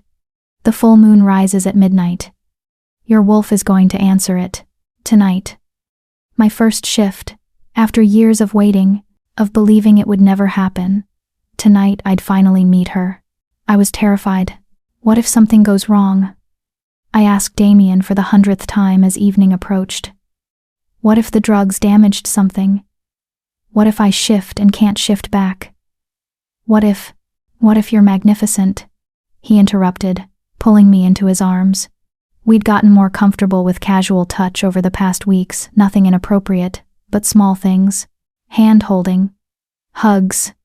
His arm around my shoulders. Each touch strengthened the bond, made it harder to remember why I'd been hesitant. What if you shift and discover you're everything they told you that you weren't? That's a lot of pressure. Then forget about pressure. Forget about expectations. Just feel. Your wolf knows what to do. Trust her. Garrett appeared in the doorway, his gruff face apologetic. "Your Majesty, the pack is gathering. They're ready when you are." The pack. Damien had explained that first shifts traditionally happened surrounded by pack, with the alpha present to guide and protect. Since I technically had no pack now, Marcus had formally released me from Ashwood bonds. I'd be shifting with Damien's royal pack. Hundreds of wolves, all there to watch me either succeed or fail spectacularly. "I think I'm going to be sick," I muttered. "You'll be fine." Damien pressed a kiss to my forehead, a new development from this morning that had made my heart do complicated acrobatics. "I'll be right there with you, every step." We walked to the ceremonial grounds behind the palace, a massive clearing surrounded by ancient trees, lit by torches and the rising moon. Wolves were already gathered, sitting in a loose circle. I recognized members of Damien's guard, palace staff, visiting dignitaries, hundreds of eyes, all watching. My steps faltered. Damien's hand found the small of my back, steady and warm. "Breathe. They're not here to judge. They're here to witness, to celebrate. This is a gift, Kira. Your first shift. Let them share it with you." We walked to the center of the circle. The moon was rising, huge and silver and calling to something deep in my bones. Dr. Chen approached, her expression warm. How do you feel? Like I'm about to jump off a cliff. Good metaphor. Shifting is like jumping, you have to let go and trust the fall. She checked my pulse, my pupils. Physically, you're ready. The suppressants are cleared. Your wolf is free. All you have to do is let her out. All I have to do, I repeated weakly. Damien began removing his shirt. I'll shift with you. My wolf will help guide yours through the first transformation. Just follow my lead. He stripped efficiently. I tried very hard not to stare and failed, and then his shift began. I'd seen it before, but it still took my breath away. The silver light, the fluid change from man to massive black wolf with glowing eyes. He was beautiful and terrifying in equal measure. His wolf padded toward me, enormous head level with my chest, and huffed softly. An encouraging sound. I closed my eyes and reached inside myself, looking for the presence I'd been feeling for weeks. There. A pulse of wild energy, coiled and ready. My wolf. Hello. I thought. The response was immediate. A flood of emotion, joy, rage, relief, determination. She'd been waiting so long, fighting so hard, and now, finally, she was free. Show me, I thought. Show me who we are. The shift began. Pain. Moon goddess, the pain. Every bone in my body, breaking and reforming. Muscles tearing and rebuilding. Skin stretching, fur erupting. My scream became a howl halfway through, but under the pain was something else. Power, strength, rightness. The world tilted, changed. I fell forward, except I didn't fall. I landed on 4 paws. My vision sharpened into hyperclarity, showing me colors I'd never seen. Scents exploded around me, earth and wolf, and pack, and mate. Mate. Damien's wolf was right there, steady and strong, his silver eyes holding mine. I looked down at my paws. White.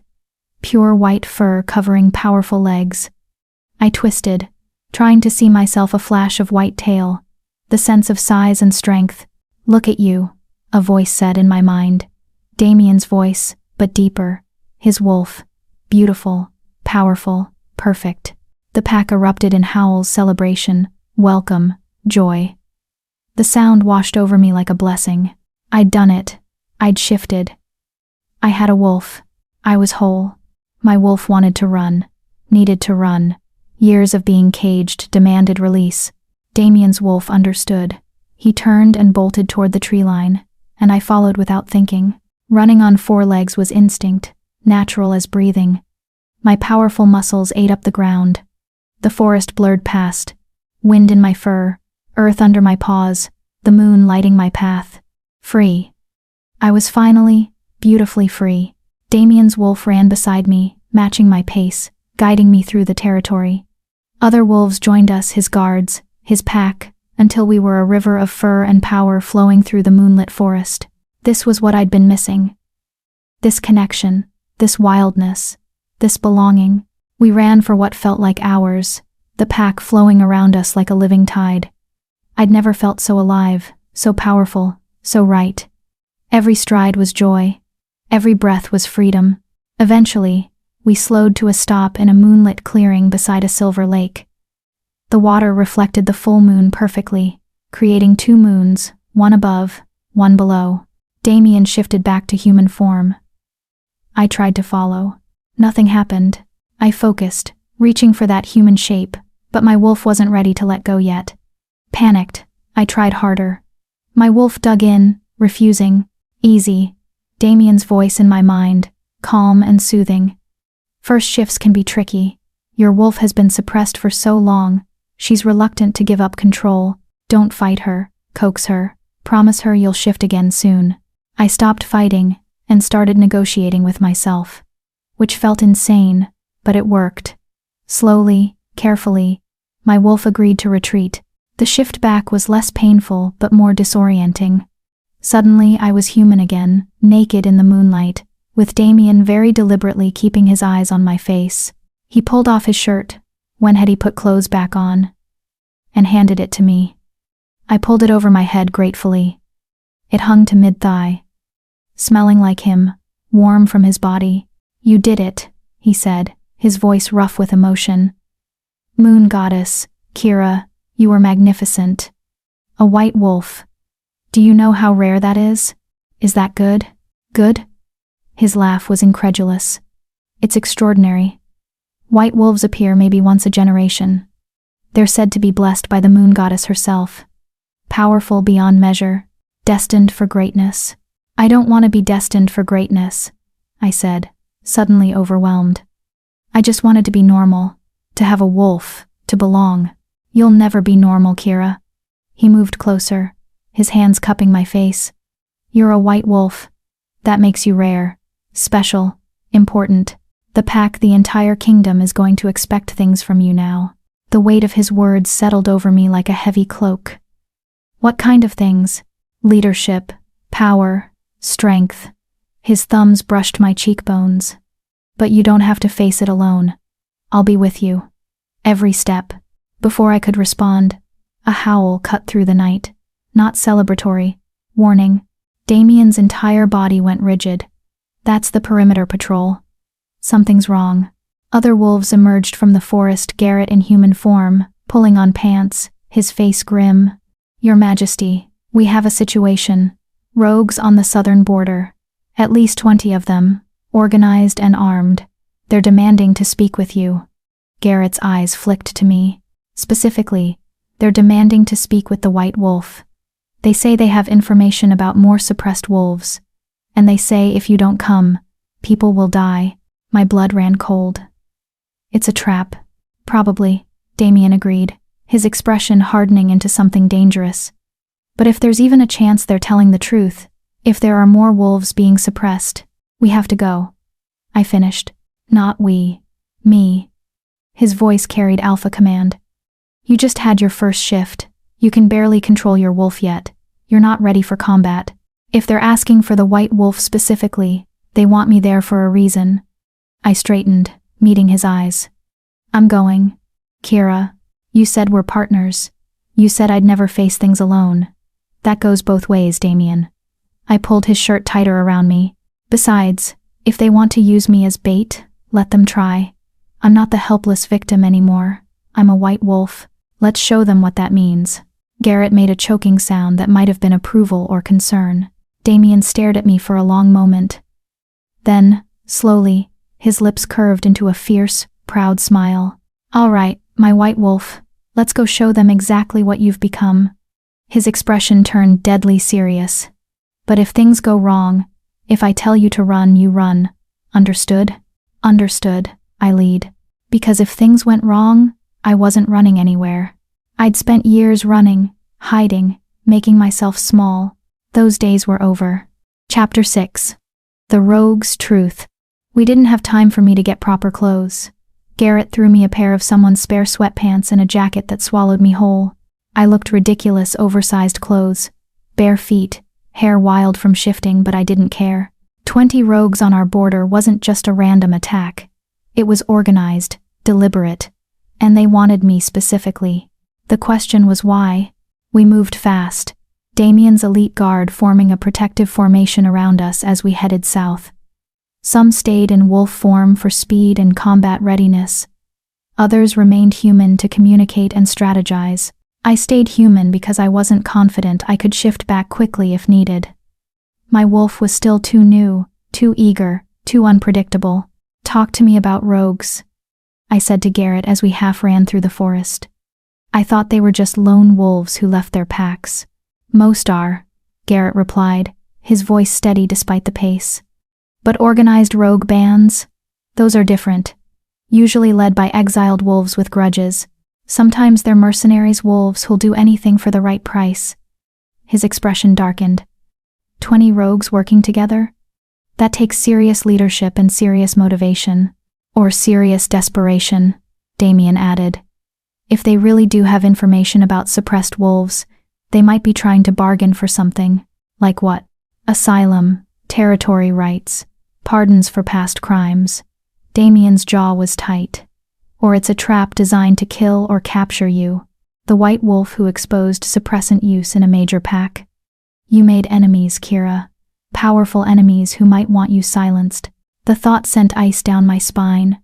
I'd been so focused on my own story, my own recovery, that I hadn't considered the broader implications. How many other wolves were suppressing their pack members? How many saw me as a threat to their power? Silvercrest, I said suddenly. Serena came from Silvercrest. They were using her to infiltrate Ashwood. If they've been doing this to multiple packs, then exposing the practice threatens their entire operation, Damien finished grimly. Which makes you a very valuable target. We reached the southern border in 20 minutes of hard running. The landscape changed here, less forest, more rocky terrain. Defensible, but also harder to maneuver in wolf form. The rogues were waiting in a clearing, just as Garrett had said. 20 of them, all in human form, all armed with silver weapons, the only metal that could seriously harm wolves. They weren't attacking, just standing there, weapons lowered but ready, waiting. At their center stood a woman I recognized. Moon Goddess. I breathed. That's Elena Frost. She was Luna of the Western Ridge Pack. Damien's eyes narrowed. The pack that fell under Silvercrest's control 15 years ago. The one where the Alpha mysteriously died. Elena looked older than I remembered from the pack gatherings, her dark hair streaked with gray, her face lined with stress and exhaustion, but her eyes were sharp, alert. And when she saw us emerge from the tree line, something like relief crossed her features. Alpha King, she called, her voice carrying clearly. Thank you for coming. And Kira Ashwood, or should I say Blackthorn now. Thank you for being brave enough to show yourself. Damien's guards tensed, ready to attack at his signal. But he held up a hand, stopping them. Elena Frost, he said, his voice carrying absolute authority. You're wanted for treason against your pack, for abandoning your Luna duties, for speaking the truth about what Silvercrest did to Western Ridge, Elena interrupted. For trying to stop them from spreading to other packs, for attempting to expose their suppressant operation. Her eyes met mine. For trying to save my daughter before they could do to her what they did to you. The words hit like a physical blow. Your daughter was suppressed? Is being suppressed, Elena corrected, her voice cracking. Present tense. My beautiful girl, 20 years old, convinced she's wolfless, convinced she's broken, living in Western Ridge under the control of my sister's son, the Alpha who inherited, after my mate's convenient death. Her hands clenched into fists. I've been gathering evidence for 3 years, gathering wolves who escaped Silvercrest's influence, building a case. And then you happened. Me? You exposed the practice in front of 300 witnesses, and the Alpha King himself. You proved suppressants were being used. You survived and became stronger. Elena's eyes shone with unshed tears. You gave us hope, proof that speaking out was possible, that justice might actually happen. So we came. All of us, wolves from 6 different packs, all exiled or fled, because we tried to stop Silvercrest's expansion. We came to offer you everything we know, every name, every location, every piece of evidence we've gathered, in exchange for your help saving the wolves who are still trapped. Silence fell over the clearing. How many? Damien asked, his voice tight. How many suppressed wolves? That we know of? 17. Spread across 6 packs. Elena pulled a folder from her jacket, actual paper documents, carefully compiled, but we suspect more. Silvercrest has been doing this for at least 20 years, maybe longer. Systematically suppressing rival bloodlines, eliminating threats, consolidating power. They're building an empire, Your Majesty. And they're using suppressants as their weapon. Garrett stepped forward and took the folder, flipping through it quickly. His face grew darker with each page. This is detailed, he said, grudging respect in his voice. Pack names, suppressant sources, financial trails. If this is accurate. It's accurate. Another rogue spoke up, a younger man with scars across his face. I was part of Silvercrest's inner circle before I figured out what they were doing and ran. I helped administer the drugs. I have names, dates, everything. His voice shook with shame. I didn't know what I was doing at first. They told me it was medicine, supplements. By the time I realized, I'd already poisoned 12 wolves, 12 lives I helped destroy. Why should we trust you? One of Damien's guards demanded. You're rogues, exiles. You could be working for Silvercrest right now, feeding us false information. We could be. Elena agreed. But we're not. We're parents and siblings and mates of suppressed wolves. We're the ones who spoke up and lost everything. We're the ones who've been living as rogues for years, hunted by Silvercrest's assassins, barely surviving. She looked directly at me. We're you, Kira. Before you found your king, before you got your justice, we're the ones still fighting. Something in her words resonated deep in my chest. I knew that desperation, that determination to save someone you loved, no matter the cost. Your daughter, I said quietly. What's her name? Maya Frost. She's in Western Ridge territory, living in the pack house, working as basically a servant despite being true-born Luna blood. Elena's voice broke. She thinks I abandoned her, thinks I'm a traitor who ran away. She doesn't know I've been fighting to save her this whole time. I looked at Damien. He was studying the documents, his expression unreadable. This could be a trap, he said quietly. Silvercrest could have orchestrated this entire thing. These rogues could be bait to lure us into a conflict with 6 packs at once. It could be, I agreed. But what if it's not? What if there really are 17 wolves like me, trapped and suffering? Can we risk ignoring this? His silver eyes met mine. Investigating 6 packs simultaneously would take enormous resources, could trigger conflicts. Other alphas would see it as overreach, claim I'm abusing my power. Then let me do it, I said. Everyone turned to stare at me. What? Damien's voice was sharp. I'm the White Wolf, the one who survived, the living proof that suppressed wolves can be saved. I stepped forward, closer to Elena and her rogues. Let me be the face of this investigation. Not the Alpha King flexing his authority, but a survivor helping other survivors. It's harder to argue with that. Absolutely not, Damien said flatly. You just had your first shift 3 hours ago. You have no combat training, no political experience, no one trying to keep me quiet anymore, I interrupted. Damien, they asked for me specifically. The White Wolf, because I represent hope to them. Let me be that hope. By walking into potential death traps? By standing up and saying no more? I turned to Elena. If I help you, if I investigate these packs, expose the suppressants, save your daughter and the others, what do you want in return? Asylum, Elena said immediately. For all of us, territory rights as a recognized pack. We don't want to be rogues anymore. We want to belong somewhere. Somewhere safe from Silvercrest's reach. Done, I said. Kira, Damien's voice cracked with alpha command. You can't make that promise. You're not what? Not Luna Queen yet? I met his eyes steadily. Then make me Luna Queen. Officially, give me the authority to grant asylum, to lead this investigation, to save these wolves. The clearing went utterly silent.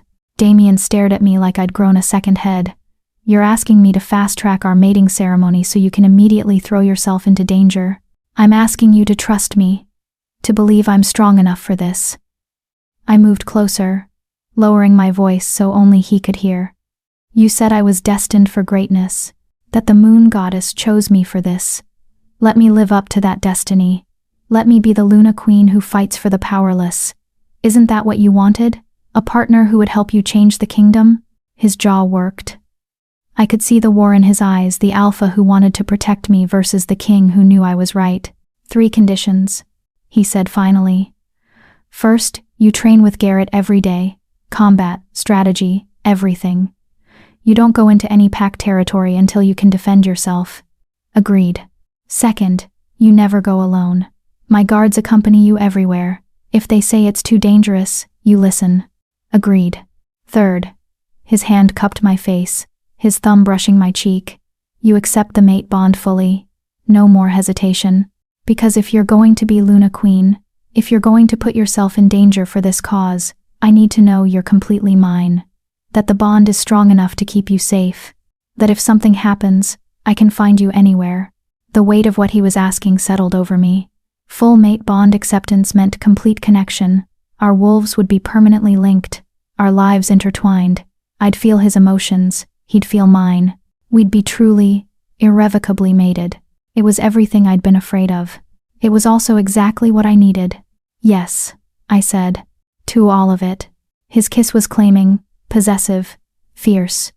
When we broke apart, I could feel something shifting in my chest, the bond strengthening, solidifying. He turned to Elena and the rogues. You have your deal, asylum for information and cooperation. But if you betray us, if this is a Silvercrest trap, there will be no mercy. Understood? Understood, Your Majesty. Elena bowed her head in respect. Thank you. Moon Goddess, thank you. Don't thank me, Damien said. Thank her. He nodded toward me. She's the one who just became your champion. Elena's eyes met mine, shining with tears. The white wolf who saves the broken ones. That's what they're going to call you, you know. The Luna Queen who remembers what it was like to be nothing. Good, I said, because I'll never forget, and I'll make damn sure no one else has to live through what we did. Garrett approached Damien, his expression troubled. Your Majesty, if we're doing this fast-tracking the mating ceremony, launching a multi-pack investigation, we need to inform the council. Some of them are going to push back hard. Let them push, Damien said coldly. The law is clear. Suppressants are illegal. Any pack using them faces sanctions. I'm not asking permission. I'm informing them it's happening. There's one more problem, the scarred rogue spoke up. Silvercrest knows about Kira now. Knows she exposed the Ashwood operation. They're going to come for her. And they have resources we can't match. Assassins, spies, corrupt wolves in high places. Then they'll have to go through me. Damien said, his voice dropping to a growl. And my entire guard. And every loyal wolf in this kingdom who believes suppressants are an abomination. His arm wrapped around my shoulders, pulling me against his side. They can try, but they'll fail. I leaned into his strength, feeling the bond pulse between us stronger now, more certain. 3 hours ago, I'd had my first shift. Discovered I was a white wolf. Felt true freedom for the first time. Now I was about to become Luna Queen and launch a kingdom-wide investigation that would make powerful enemies. My life was insane. I wouldn't have it any other way. When do we start? I asked. Elena smiled, tired but hopeful. Tomorrow, if you're willing. We have a contact in the Riverside pack who can get us access to their records. It's the smallest of the 6 packs, so it's the safest starting point. Tomorrow. Then, I agreed. We spent another hour getting details, making plans, integrating Elena's rogues into our group. By the time we headed back to the palace, dawn was breaking over the mountains. I'd been awake for over 24 hours.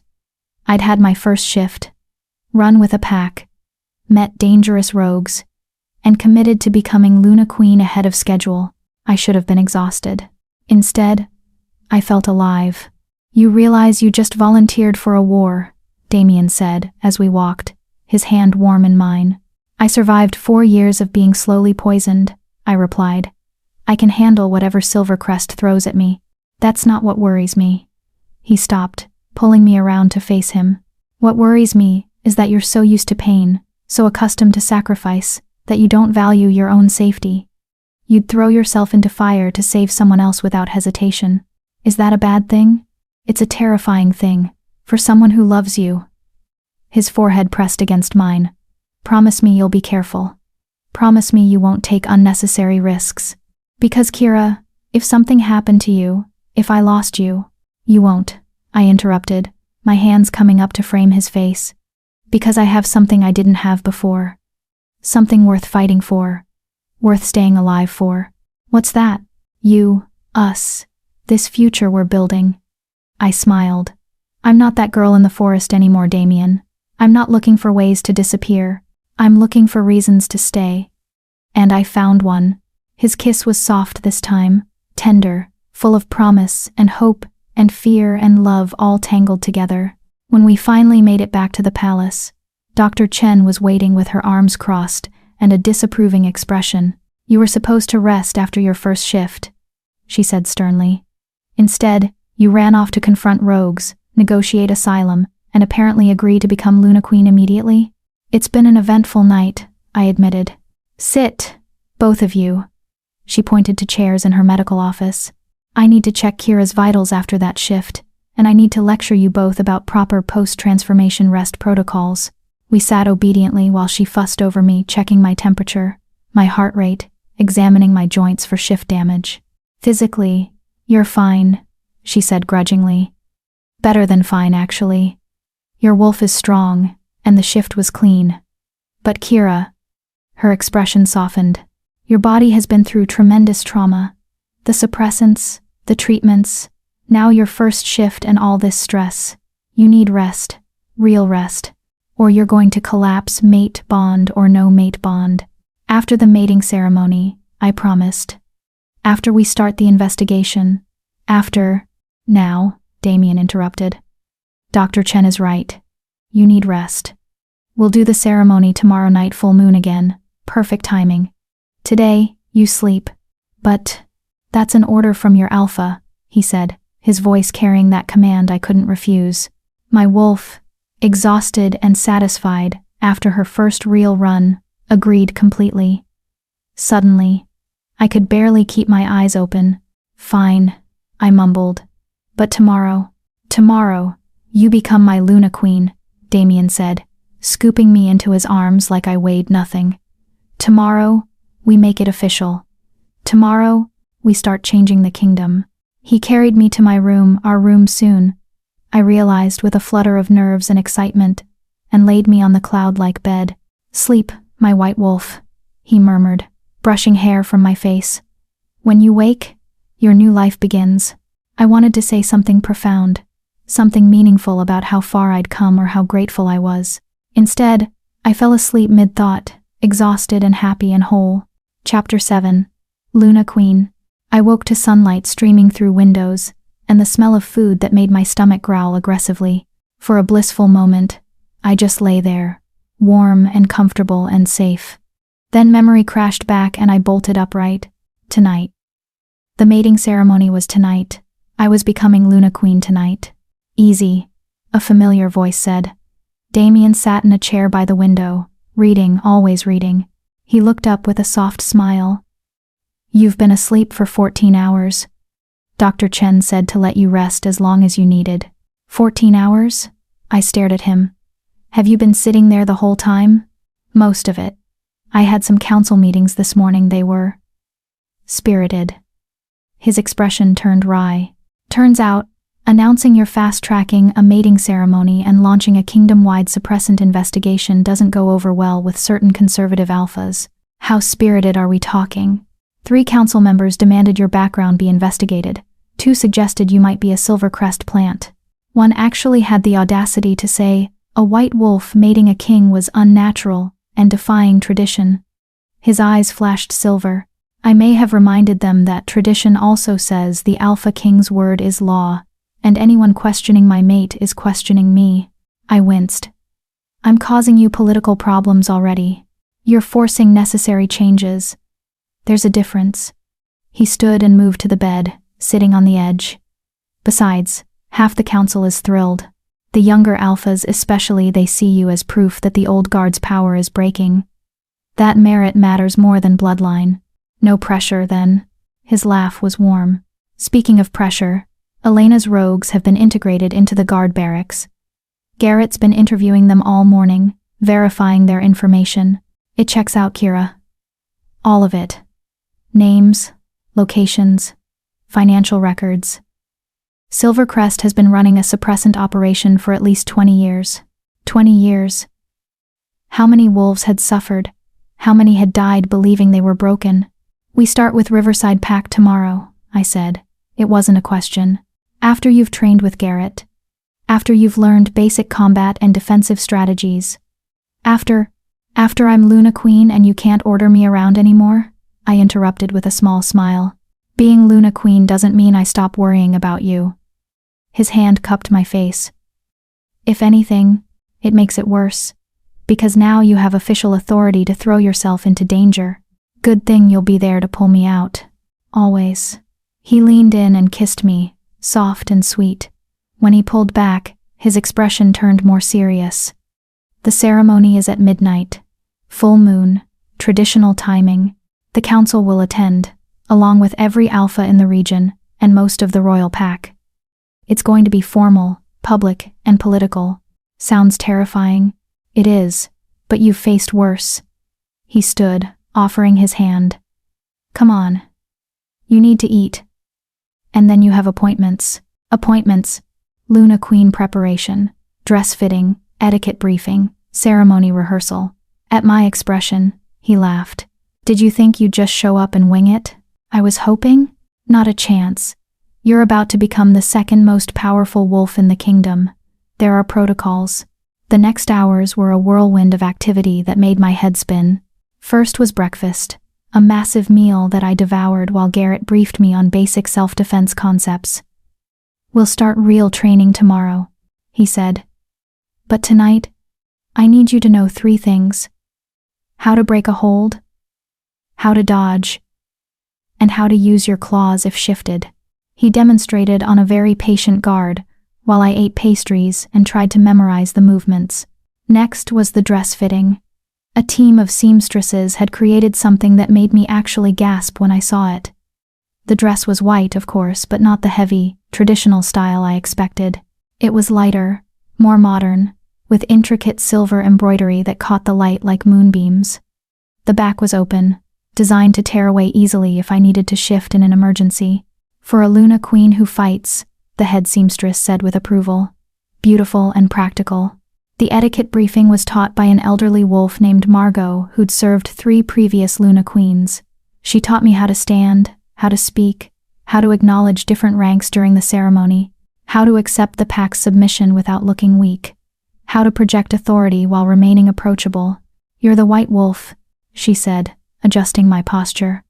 You represent hope and change. But you're also Luna Queen. You represent stability and strength. Balance both, and you'll win their hearts. What if I mess up? Then you'll recover gracefully and continue. Perfection isn't the goal, Kira. Connection is. By late afternoon, I was exhausted again mentally, if not physically. Damien found me hiding in the library, staring at books without reading them.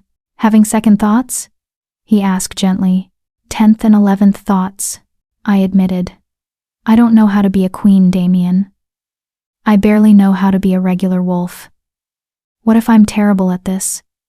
What if I let everyone down? He settled beside me, pulling me against his side. Want to know a secret? Always. I was terrified my entire first year as Alpha King, made mistakes constantly, trusted the wrong wolves, pushed too hard on some reforms, not hard enough on others. Nearly started 2 wars by accident. His voice was rueful. Being a good leader isn't about knowing everything. It's about caring enough to learn, being brave enough to try, and humble enough to admit when you're wrong. That's a lot of pressure. Yes, but you don't carry it alone. He tilted my face up to his. You have me. You have Garrett and Dr. Chen and Elena's rogues who believe in you. You have a kingdom full of wolves who've heard your story and see you as proof that things can change. You're not alone in this, Kira. Not alone. The words settled something anxious in my chest. Okay, I said. I can do this. I will do this. That's my Luna Queen. The hours until midnight passed too quickly. I bathed in water scented with moonflowers, trying to calm my racing heart. The seamstresses returned to help me into the dress, arranging my dark hair into something elegant but simple. When I looked in the mirror, I barely recognized myself. The girl looking back was powerful, confident, beautiful in a way that had nothing to do with perfection and everything to do with strength earned through suffering. You look like a queen, one of the seamstresses said softly. Maybe. Or maybe I just look like someone finally learning to stand up straight instead of making herself small. Margot came to escort me to the ceremonial grounds. As we walked through the palace, wolves stopped and stared. Some bowed. Others smiled. A few looked skeptical or hostile, the ones who didn't want change, who preferred the old ways. I lifted my chin and kept walking. The ceremonial grounds had been transformed.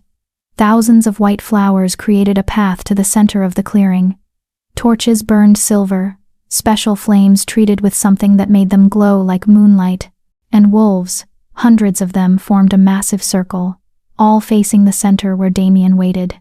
He wore formal black, embroidered with silver, his dark hair swept back, those silver eyes glowing in the torchlight. He looked like every fantasy of a powerful alpha king come to life, and he was looking at me like I was the only wolf in the world. The crowd parted as I walked the flower-lined path. I heard whispers, some admiring, some skeptical, some awed. The white wolf. She's so young. Can she really lead? Look at how the king watches her. I reached the center, and Damien extended his hand. I took it, and that electric pulse of the mate bond surged between us. Elder Thomas stepped forward, ancient and dignified, carrying the ceremonial staff that marked official pack business. Wolves of the Northern Kingdom, his voice carried across the clearing. We gather under the full moon to witness the completion of a mate bond and the coronation of a Luna Queen. Alpha King Damien Blackthorn has chosen his mate. The moon goddess has blessed the bond. Now we, the pack, must accept or reject this union. My heart stuttered. Reject? Damien's hand squeezed mine reassuringly. Traditional phrasing, his voice in my mind through the partial bond. They won't reject. Kira Ashwood. Elder Thomas turned to me. You come from the Ashwood pack, daughter of Alpha Marcus. You are newly shifted, a white wolf rare and powerful. You have survived suppressants, exposed corruption, and shown mercy to your enemies. Do you accept the role of Luna Queen? Do you swear to lead with wisdom, protect with strength, and serve this pack with your whole heart? The words were ritual, but the weight behind them was real. I do, I said, and my voice carried clear and strong across the clearing. Alpha King Damien Blackthorn. Elder Thomas turned to him. You have chosen this wolf as your mate, your equal, your Luna Queen. Do you swear to honor her, support her, and share your power with her in all things? I do, Damien said, his eyes never leaving mine. Then, by the authority vested in me by the council and the moon goddess herself, I ask the pack, do you accept Kira Ashwood as your Luna Queen? Silence fell. This was the moment where any wolf could object, could challenge the mating. Then Garrett stepped forward from the crowd, massive and scarred and intimidating. I accept, he said, bowing his head. Luna Queen Kira has proven her strength. She'll have my loyalty and my life if she needs it. Dr. Chen stepped forward next. I accept. This Luna Queen understands suffering and survival. She'll fight for the weakest among us. Then Elena and her rogues, stepping forward as a group. We accept. The white wolf gave us hope when we had none. Then, more wolves, stepping forward one by one or in groups, until the entire clearing was a chorus of I accept and Luna Queen and bowed heads showing respect and submission. Not everyone. I saw wolves in the crowd who remained standing, whose faces showed disapproval or anger, the old guard who hated change. But the majority, the overwhelming majority accepted me. The pack has spoken, Elder Thomas declared. Kira Ashwood, kneel. I knelt on the soft earth, still holding Damien's hand. Elder Thomas produced a crown, delicate silver, worked to look like moonlight frozen into metal, set with white stones that caught the light. By the power of the Alpha King, by the will of the pack, by the blessing of the moon goddess, I crown you Luna Queen of the Northern Kingdom. Rise, your majesty, and take your place. He set the crown on my head. It was lighter than I expected, but the weight of what it represented was enormous. I rose, still holding Damien's hand, and turned to face the pack. Hundreds of wolves, all looking at me, waiting.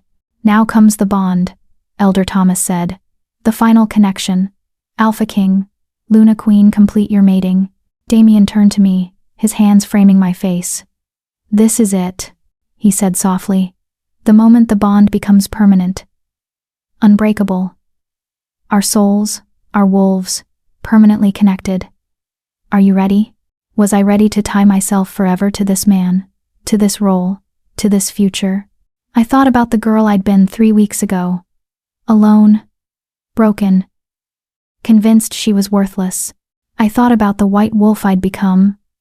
Strong, powerful, surrounded by people who believed in her. I thought about the Luna Queen I was choosing to be, fighting for the suppressed, changing the kingdom, standing beside a king who saw me as an equal. Yes, I said. I'm ready." His kiss was claiming and fierce, and as our lips met, I felt the bond snap fully into place. It was like lightning through my entire body, like two incomplete pieces finally joining perfectly. I felt Damien in my chest, in my soul, in every cell. Felt his wolf recognize mine with absolute certainty. Felt our lives intertwining until I couldn't tell where he ended and I began. The mate bond, complete and permanent. Golden light exploded around us, visible manifestation of the completed bond, so bright that wolves had to shield their eyes. When it faded, Damien's forehead was pressed to mine, both of us breathing hard. "Mine," he whispered. "Ours," I corrected. He laughed, and the pack erupted in howls, celebration, acceptance, joy. I was mated. I was Luna Queen. I was whole. Elder Thomas raised his staff. "I present to you, Alpha King Damien Blackthorn and Luna Queen Kira Blackthorn. Let the moon witness their bond and bless their reign." The howls intensified, hundreds of wolves singing to the full moon above, and for the first time in my life, I howled with them, not as an outsider, not as someone pretending to belong, but as their Luna Queen, their white wolf, their leader. The celebration lasted hours. Wolves approached to offer congratulations, formal bows, well wishes. I met alphas from neighboring territories, Luna females who welcomed me into their circle, young wolves who looked at me with awe, and through it all, I felt Damien beside me not just physically, but through the bond. His pride, his love, his fierce protectiveness, all flowing through our connection. "How are you holding up?" His voice in my mind, private and warm. Terrified and exhilarated in equal measure, I sent back. "Is this normal?" "Completely. Welcome to leadership." His mental voice carried amusement. "Ready to make it real?" "What do you mean?" Instead of answering, he raised his hand, calling for silence. The pack quieted immediately. "My queen has something to announce," he said, his voice carrying across the grounds. I shot him a look. He just smiled and gestured for me to speak. "Right. Luna Queen now. Time to act like it." I stepped forward, feeling the weight of all those eyes. "Thank you for accepting me," I said. "I know I'm young. I know I'm inexperienced. I know some of you have doubts." I let my gaze travel across the crowd, meeting eyes. "But I promise you this. I will never forget what it feels like to be powerless, to be dismissed, to be told you're worthless. And I will fight with everything I have to make sure no wolf in this kingdom ever feels that way again." Murmurs rippled through the crowd. "That's why tomorrow, I begin an investigation into suppressant use across 6 packs. With the Alpha King's support and the evidence provided by Elena Frost and her wolves, we will find every suppressed wolf in this kingdom. We will free them, we will punish those responsible, and we will make sure this crime never happens again." Some wolves cheered. Others looked uncertain. A few looked openly hostile. "This won't be easy," I continued. "It will be dangerous. It will make powerful enemies. Some of you won't agree with my methods or my choices. But I'm not asking for your approval. I'm asking for your trust. Trust that your Luna Queen cares about every wolf, strong or weak, ranked or omega, perfect or broken. Trust that I'll fight for you the way I wish someone had fought for me." Silence fell, heavy with the weight of the moment. Then Garrett stepped forward again. "Your Luna Queen has spoken. Anyone who objects can take it up with me." His grin was all teeth. "And I promise, that conversation won't go well for you." Laughter broke the tension. Wolves who'd looked uncertain started nodding. The celebration resumed, but now with a different energy purpose mixed with the joy. That was either brilliant or terrifying. Damien's voice in my mind. "Both?" I suggested. "Definitely both." His pride flowed through the bond, warm and fierce. "That's my Luna Queen." Hours later, after the celebration finally wound down, Damien led me away from the grounds, not back to the palace, but deeper into the forest. "Where are we going?" I asked. "You'll see." We walked for 20 minutes until we reached a clearing I'd never seen before. A small cabin stood at the center, surrounded by wildflowers, with a stream running nearby. "It's private," Damien explained. "A place where Alpha Kings traditionally bring their new mates after the ceremony. somewhere to be alone, away from the pack, and the politics and the demands. Just us. Just us. The words sent a flutter through my stomach. He opened the door and led me inside. The cabin was simple but beautiful. One main room with a massive bed, a fireplace already burning, and windows that overlooked the moonlit forest. "Tonight, we're not Alpha King and Luna Queen," Damien said, turning to face me. "We're just Damien and Kira, mates, bonded, with nothing between us but choice." He started removing his formal jacket. And suddenly the reality of what came next hit me. We were mated, bonded, and I was about to spend my first night alone with my mate. I started, my face heating. I haven't. "I know," he said gently. "And we don't have to do anything you're not ready for. The bond is complete. Everything else happens at your pace." What if my pace is terrified and eager and confused all at once? His smile was soft and understanding. "Then we'll figure it out together. No pressure, no expectations. Just us." He closed the distance between us, his hands gentle as he reached for the crown on my head. "May I?" I nodded, and he carefully removed it, setting it aside. "Not a queen right now," he said. "Just Kira." Then he kissed me, soft and sweet and patient, and I felt the bond sing between us, completed, permanent, perfect, and for the first time in my entire life, I felt completely safe, completely wanted, completely whole. Chapter 8. The First Mission. I woke, wrapped in warmth, Damien's arms around me, his steady breathing against my neck, the mate bond humming contentedly in my chest. Last night had been everything, gentle and fierce, patient and passionate, learning each other, claiming each other, completing the bond in every way. I'd never felt so vulnerable and so powerful at the same time. "Good morning, my Luna Queen," Damien's voice in my mind, still rough with sleep. "You're awake," I accused. "Hard to sleep when I can feel your thoughts racing." His arms tightened around me. "Nervous about today?"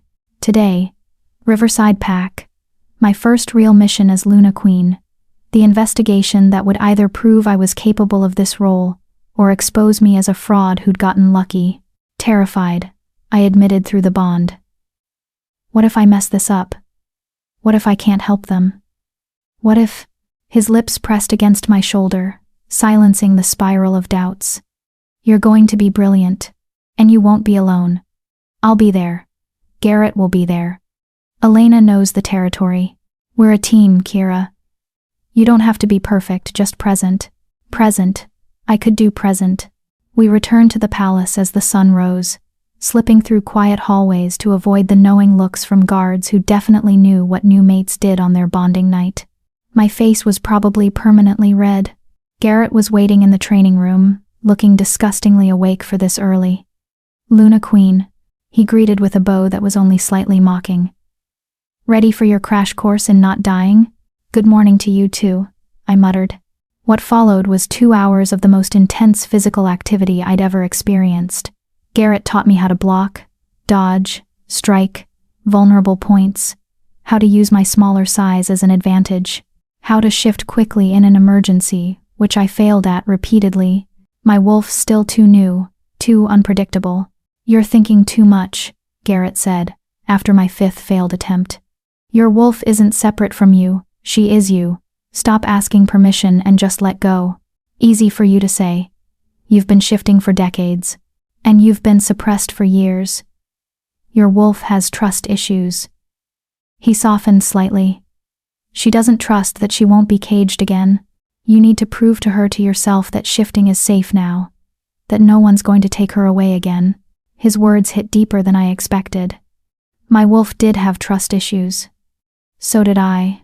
We're safe now, I thought toward her. No more cages, no more drugs, we can be free. My wolf stirred, uncertain but wanting to believe. Trust me, I thought. Please. She surged forward, and suddenly I was shifting bones, cracking, fur erupting, the world tilting into wolf senses. It hurt, but less than before. Faster than before. I landed on 4 white paws, panting but triumphant. There she is, Garrett's wolf said, having shifted to join me, the Luna Queen in her true form. We practiced shifting for another hour, until I could do it in under 30 seconds. Still not fast enough for combat, but better. By the time we finished, I was exhausted, sweaty, and covered in bruises. You did good, Garrett said, back in human form. Not great, but good. You'll survive if you're smart, and don't do anything stupid. Inspiring words. I'm not here to inspire. I'm here to keep you alive. He tossed me a water bottle. Rest. We leave for Riverside in 2 hours.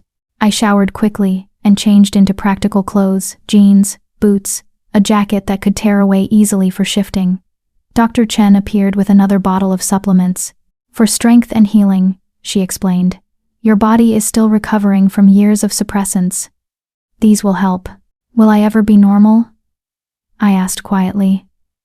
Or will I always be playing catch-up? Define normal. She smiled.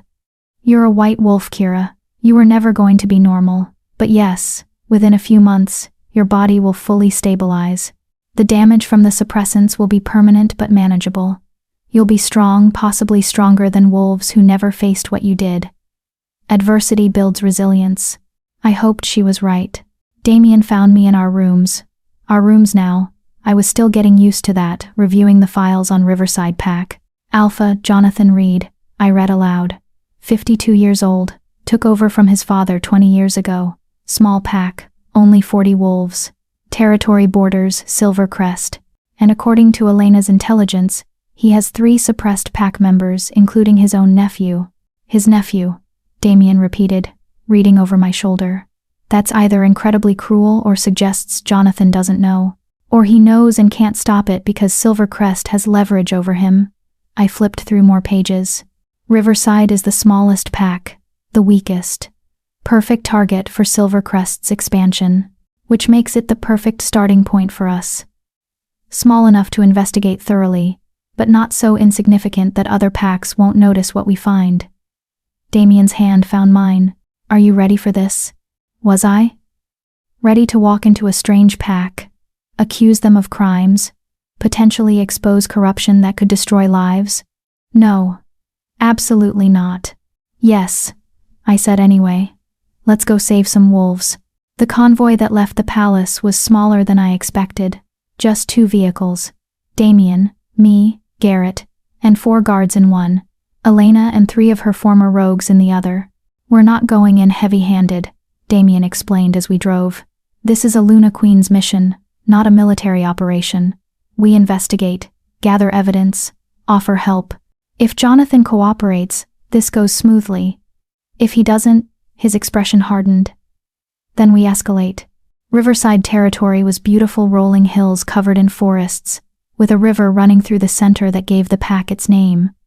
Their pack house was modest compared to the palace, but well maintained. A sign of a pack that took pride in what they had, even if it wasn't much. Alpha Jonathan was waiting outside as we pulled up. He was tall and lean, with gray threading through his brown hair and eyes that looked perpetually worried. He bowed immediately when he saw Damien. Your Majesty, Luna Queen, you honor my pack with your presence. His voice shook slightly. He was nervous. Terrified. Actually, good.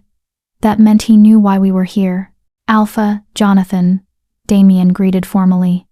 Thank you for receiving us on short notice. May we speak privately? Of course. Please come inside. We were led to his office, a comfortable room, lined with books and pack records. Jonathan's hands shook as he poured tea. I know why you're here, he said before Damien could speak. Elena Frost sent word. She said you were investigating suppressants. He set down the teapot before he could drop it. I want you to know I didn't start this. Silver Crest did. My father did. By the time I became Alpha, it was already happening, and they had leverage. Jonathan, Damien's voice cut through the man's rambling. Slow down. Tell us everything. From the beginning. Jonathan sank into his chair like his strings had been cut. 20 years ago, my father was Alpha. Silver Crest wanted access to our river. It's the cleanest water source in the region. My father refused, so they orchestrated attacks on our borders, made it look like rogue problems. weakened us. Then they offered a solution: marriage alliance. My sister would mate their beta's son. In exchange, they'd protect us. Let me guess, I said quietly. Your sister didn't want the marriage. She was already in love with someone else. But my father forced it, for the pack. Jonathan's voice was bitter. She mated Silvercrest's wolf and had a son. My nephew, Thomas. Beautiful boy. Smart. Strong. Should have been a powerful alpha someday. His hands clenched. But when Thomas turned 16, my sister tried to leave her mate. Tried to take Thomas and run. Silvercrest couldn't allow that it would weaken their hold on us. So they started dosing Thomas with suppressants. Told my sister if she tried to leave again, they'd kill him. If she told anyone, they'd kill him. So she stayed, and Thomas turned 18 without shifting. 19. 20. Now he's 23, and everyone thinks he's wolfless. The pain in Jonathan's voice was raw, real.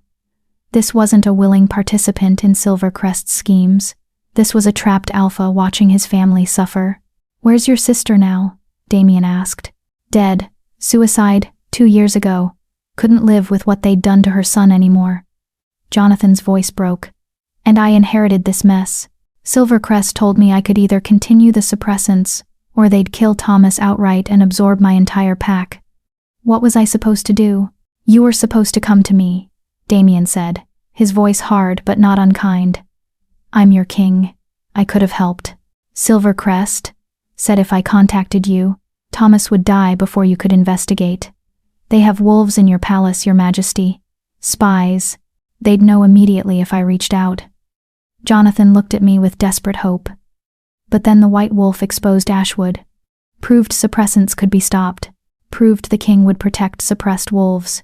So when Elena sent word you were coming, I didn't try to hide, because maybe finally someone powerful enough can help. I felt the weight of his hope like a physical thing. Where is Thomas now? I asked gently. Working in the pack house kitchen. He's relegated to Omega work. No one wants a wolfless wolf doing anything important. Jonathan's jaw tightened. He's brilliant and kind, and should be training to be beta someday. Instead, he peels potatoes and is mocked by wolves half his worth. Take me to him, I said. Jonathan led us through the pack house to the kitchen. It was busy wolves preparing lunch, the scent of cooking food heavy in the air.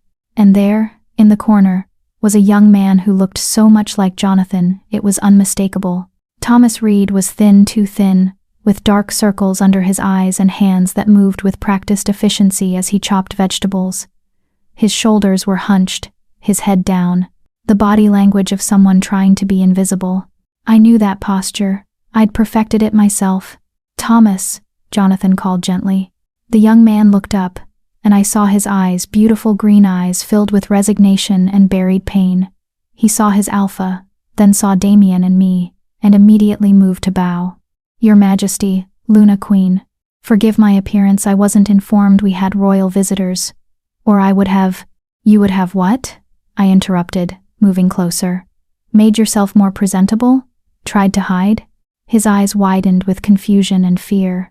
Thomas, I'm Kira. 3 weeks ago, I was just like you. Convinced I was wolfless. Relegated to nothing.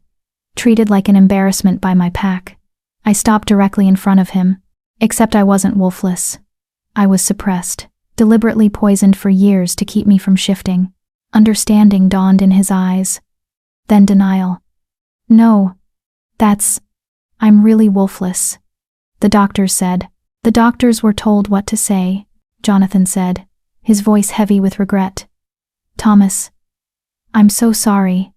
I should have told you years ago, should have found a way to fight them, but I was weak and scared and— You're suppressed, I said firmly.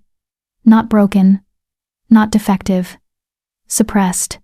And we're here to fix it. Thomas's legs gave out. He caught himself on the counter, staring at me with an expression that cycled through hope, disbelief, rage, and back to hope. I have a wolf? His voice cracked. All this time, I have a wolf? You have a wolf, I confirmed. And we're going to set her free.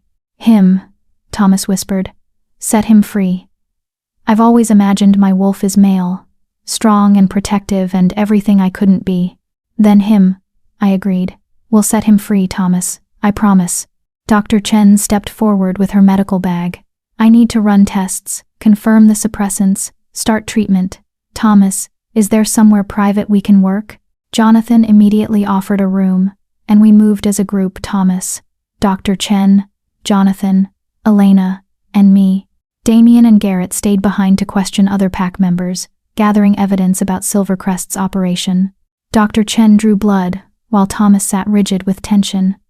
The tests will take an hour to process, but based on symptoms, delayed shift, chronic fatigue, omega level strength, despite alpha bloodline, I'm confident we'll find high suppressant levels.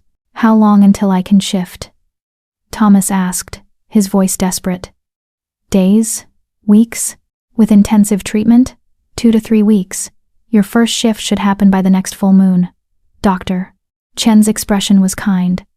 I know that feels like forever. But Thomas, you've waited years, a few more weeks to do this safely. Is worth it, he finished, nodding rapidly. Yes. Okay. What do I do? While Dr. Chen started the first treatment, Elena pulled me aside. There are 2 more suppressed wolves in this pack, she said quietly. Female, both in their 20s. One is the daughter of Silvercrest's spy. Here she's being suppressed so her mother stays loyal. The other is a widow whose mate died fighting Silvercrest wolves. They're suppressing her, so she can't challenge their authority. Where are they? I'll take you. We found the first woman, Rachel, working in the pack's garden. She looked up as we approached, and immediately her expression shuddered. Fear, instantly controlled. Luna Queen, she said carefully. How can I help you? By telling me the truth. I sat on the garden wall, deliberately casual. Your mother works for Silvercrest. They're suppressing you to keep her in line. When did it start? Rachel's carefully blank expression cracked. How did you? I know because I lived it. Different details, same crime. I met her eyes. We're here to help, Rachel. To stop the suppressants, to free your wolf. But I need you to trust me. She stared at me for a long moment. Then her shoulders sagged. I'm 26. I should have shifted 8 years ago. But Silvercrest told her if she didn't spy for them, they'd kill me. So she spies, and they dose my food. And I pretend I don't know what's happening because, if I cause problems, they'll kill us both. Not anymore, I said firmly. As of right now, you're under Luna Queen protection. Anyone who touches you answers to me. My mother will also be protected. Silvercrest's reign of terror ends here, Rachel. Today. We found the second woman, Margaret, in the packhouse library. She was older, maybe 30, with the quiet strength of someone who'd survived tremendous loss. She knew why we were there before we spoke. Thomas already told me, she said quietly. Mind-linked while you were examining him, the wolfless boy who finally learned he's not broken. Her smile was sad. I'm suppressed too. Have been for 3 years, since my mate died fighting Silvercrest's wolves. They claimed it was an accident during training, but he was investigating their activities, getting too close to the truth, so they killed him and started dosing me so I couldn't challenge their version of events. Why didn't you leave? Elena asked gently. And go where? I'm a widowed, wolfless Omega. No pack would take me. At least here, I have shelter and work. Margaret's voice was matter of fact, without self-pity. It's not much of a life, but it's survival. You deserve more than survival, I said. You deserve justice, freedom, the chance to meet your wolf. I stopped believing in deserving things years ago. But her eyes shone with desperate hope. Is it really possible? Can you actually fix this? Yes, I said. I'm living proof. And you will be too. By sunset, we had all 3 suppressed wolves under Dr. Chen's care. Blood tests confirmed high levels of suppressants in all cases. Treatment protocols were established. Silvercrest's spy Rachel's mother was questioned by Garrett, and faced with the evidence and promise of protection, confessed everything. Names, dates, financial transactions, supply chains for the suppressants, communication methods with Silvercrest, everything we needed to build an ironclad case. This is bigger than we thought, Damien said as we reviewed the evidence that evening. Silvercrest isn't just suppressing rivals in packs they control. They're creating a network. Spies, suppressants, leverage. They're building an empire through systematic abuse. How many packs? I asked, based on Rachel's mother's testimony. At least 12. Probably more. His expression was grim. This isn't just about 17 suppressed wolves, Kira. This could be dozens. Maybe more. The weight of it settled over me. Dozens of wolves like me, like Thomas, like Rachel and Margaret, living half-lives, convinced they were broken, while someone systematically stole their wolves from them. Then we keep going, I said. One pack at a time, one wolf at a time, until we find them all. This is going to make Silvercrest desperate, Elena warned. They'll fight back, hard. Let them, I said, and felt my white wolf stir in agreement. I'm done being scared of powerful people who hurt the weak. Time they learned what happens when the weak become strong. Damien's hand found mine, the bond pulsing with pride and love and fierce protectiveness. That's my Luna Queen. Our Luna Queen. I corrected through the bond. This isn't just me. It's all of us. We stayed in Riverside for 3 days, long enough to establish security, ensure the suppressed wolves were protected, and set up communication channels so Jonathan could report any Silvercrest retaliation. Thomas's first treatment made him violently ill, just like mine had. I sat with him through the worst of it, holding his hand while he vomited and shook. Does it get easier? He gasped between bouts. No, I said honestly, but it gets worth it. When you shift for the first time, when you meet your wolf, when you feel that freedom, all of this becomes worth it. Tell me about it, he begged. Your first shift. What was it like? So I did. I told him about the pain and the power, about running under the full moon with Damien's wolf beside me, about the joy of finally being whole. That's going to be me, he said, his voice full of wonder despite his pain.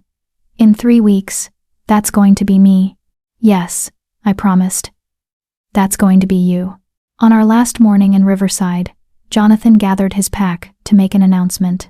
Silvercrest's control over us ends today, he declared, his voice stronger than I'd heard it. We've been living in fear for 20 years, letting them dictate our choices, hurt our packmates, steal our wolves, no more. As of this moment, Riverside Pack stands with the Alpha King and Luna Queen. We stand against suppressants. We stand for freedom. The pack erupted in howls, some celebratory, some uncertain, but all loud, all together. Rachel approached me as we were preparing to leave. Thank you, she said simply. For seeing us. For caring. For fighting. Thank you for trusting me. I replied. For being brave enough to tell the truth. You made it safe to tell the truth. That's the gift. She hesitated, then added. They're going to come for you, you know, Silvercrest. They can't let you continue exposing their operation. You're too dangerous to them. I know. And you're going anyway, every single day until this is over. Her smile was fierce and approving. Then I'm glad you're our Luna Queen. The kingdom needs someone too stubborn to quit. As we drove away from Riverside territory, I watched through the rear window until the pack house disappeared from view. 1 pack investigated. 3 suppressed wolves found and being treated. Silvercrest's operation partially exposed, and at least 11 more packs to go. You're quiet, Damien observed. I'm thinking about how many wolves we haven't found yet. How many are still suffering because they don't know we're coming. I turned to face him. We need to move faster. Find them all before Silvercrest can cover their tracks or hurt more people. Agreed. Garrett's already planning the next investigation, Lakewood Pack. 3 days from now. Damien's expression was serious. But Kira, Elena was right. Silvercrest is going to retaliate. Probably soon. You need to be prepared for that. I am prepared. Are you prepared to kill? His question was blunt. Because that's where this is heading. When Silvercrest comes for you, and they will, it won't be polite political maneuvering. It'll be assassination attempts, ambushes, violence. You need to be ready to defend yourself with lethal force. I thought about Vanessa and Serena. About how I'd chosen exile over death for them. About mercy and justice, and the difference between the two. If someone tries to kill me, I'll kill them first. I said slowly. Not because I want to, but because I can't help anyone if I'm dead. And there are too many wolves depending on me now to let my hesitation get me killed. Good answer. He squeezed my hand. I don't want you to become someone who kills easily. But I need you to survive. The kingdom needs you to survive. Then I'll survive.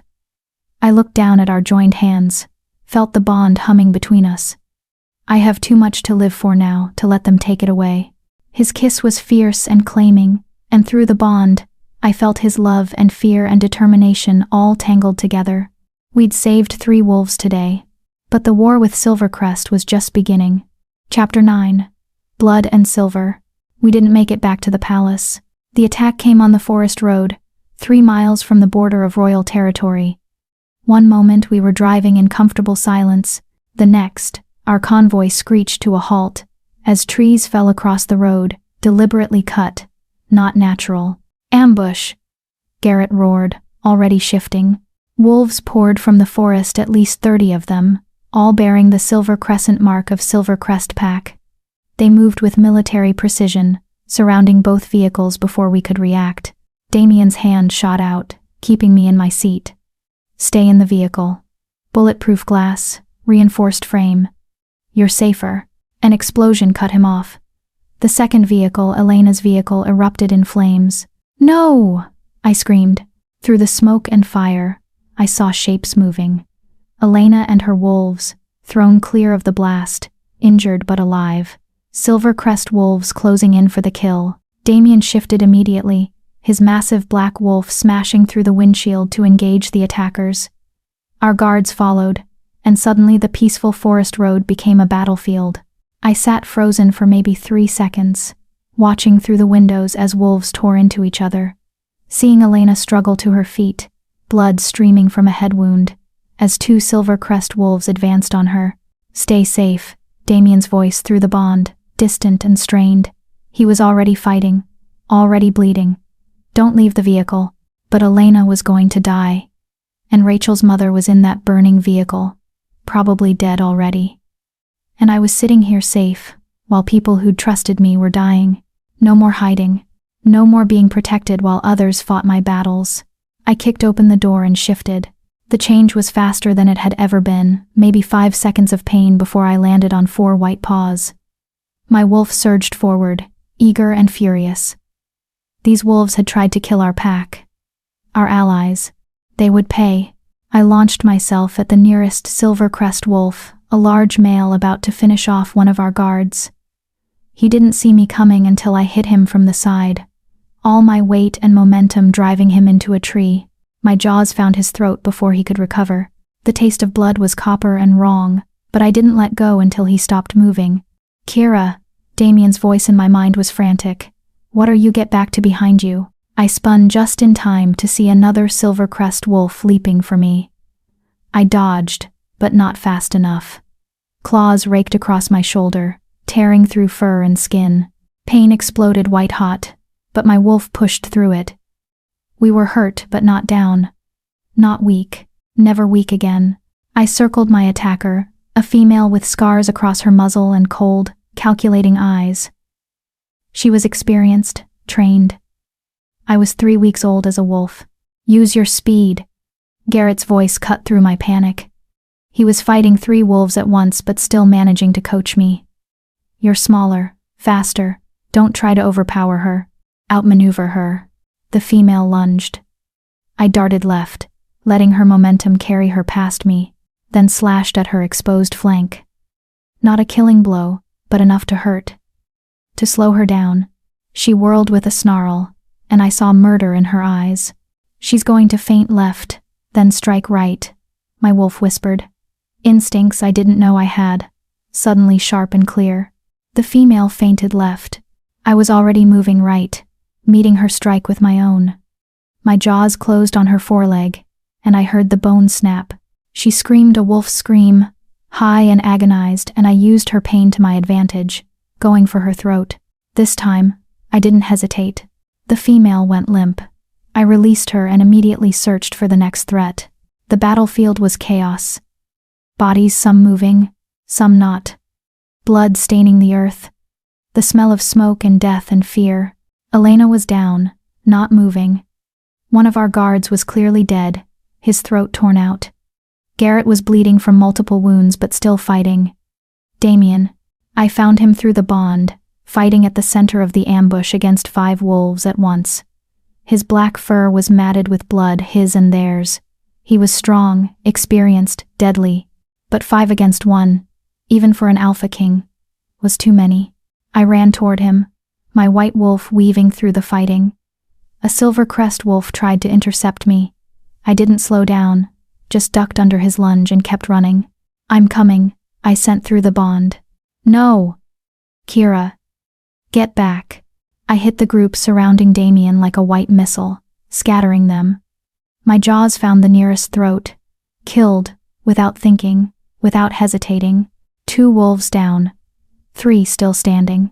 Damien rallied, his alpha power radiating out in waves that made even me want to submit. One of the remaining wolves actually did submit, dropping to the ground with his throat exposed. The other 2 attacked together, coordinated. But now it was 2 against 2, and Damien and I moved like we'd been fighting together for years. The bond connected us, let us anticipate each other's moves. When I went left, he went right. When he struck high, I struck low. We were brutal, efficient, deadly. Within 30 seconds, both Silver Crest wolves were dead or dying. Damien shifted back to human immediately, his eyes wild as he grabbed my face, my wolf's face between his hands. Are you hurt? Let me see your shoulder. I shifted back, gasping as the wound translated to my human form. A deep gash across my left shoulder, bleeding freely. I'm okay, I managed. Elena. I'll check Elena. You need. He looked around desperately for something to stop the bleeding. Your Majesty.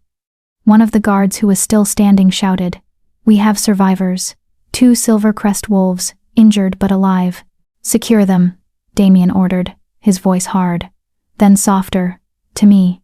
Kira, you need Dr. Chen. This wound will keep for 5 minutes. I pushed to my feet, ignoring the way the world tilted.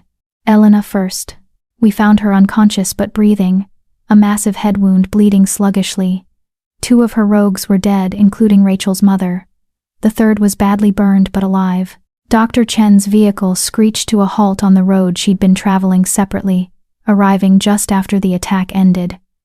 She took one look at the carnage and went into pure professional mode. Triage, she snapped. Who's critical? Elena, I said. Head wound, unconscious. The guard over there, Garrett added, limping over. Gut wound, losing blood fast. And the Luna Queen, Damien said firmly. Shoulder wound, deep. I'm fine. You're bleeding, he interrupted. You're going into shock. Sit down before you fall down. Dr. Chen worked with ruthless efficiency, stabilizing the critical cases first. I watched her save Elena's life with quick, precise medical interventions. Watched her try to save the guard with the gut wound. Watched him die anyway despite her best efforts. 3 of ours dead. 7 wounded. Against 30 Silver Crest wolves, and we'd killed or wounded at least 20 of them. We'd won. It didn't feel like winning. Dr. Chen finally got to me, cleaning and stitching the shoulder wound with steady hands. You're lucky, she said. Another inch to the right, and this would have hit the major artery. You'd have bled out in minutes. Lucky, I repeated numbly. Damien sat beside me, his hand finding mine. Through the bond, I felt his terror, the fear he'd felt when he saw me shift and enter the battle. The pride when I'd fought well, the rage at Silver Crest for daring to target us. You disobeyed me, he said quietly. Yes. You left the vehicle when I told you to stay safe. Yes. You could have died. So could Elena. So could you. I met his eyes. I'm not going to hide while people die for me, Damien. I can't. My wolf won't let me. I won't let me. His jaw clenched, working through emotions I could feel through the bond. Anger, fear, pride, frustration, love. You saved my life, he said finally. Those 5 wolves, I could have taken them, but I would have been badly hurt. You turned the tide. His hand squeezed mine. But Kira, seeing you in combat, seeing you bleed, I've never been so terrified in my life. Welcome to how I felt watching you fight 5 against 1. His laugh was strained. Point taken. We're both going to drive each other insane with worry, aren't we? Probably. He pulled me against his chest, careful of my injured shoulder, and I felt him shaking. I can't lose you. The bond, if something happened to you. Nothing happened. I'm here. We're both here. I pulled back to look at him.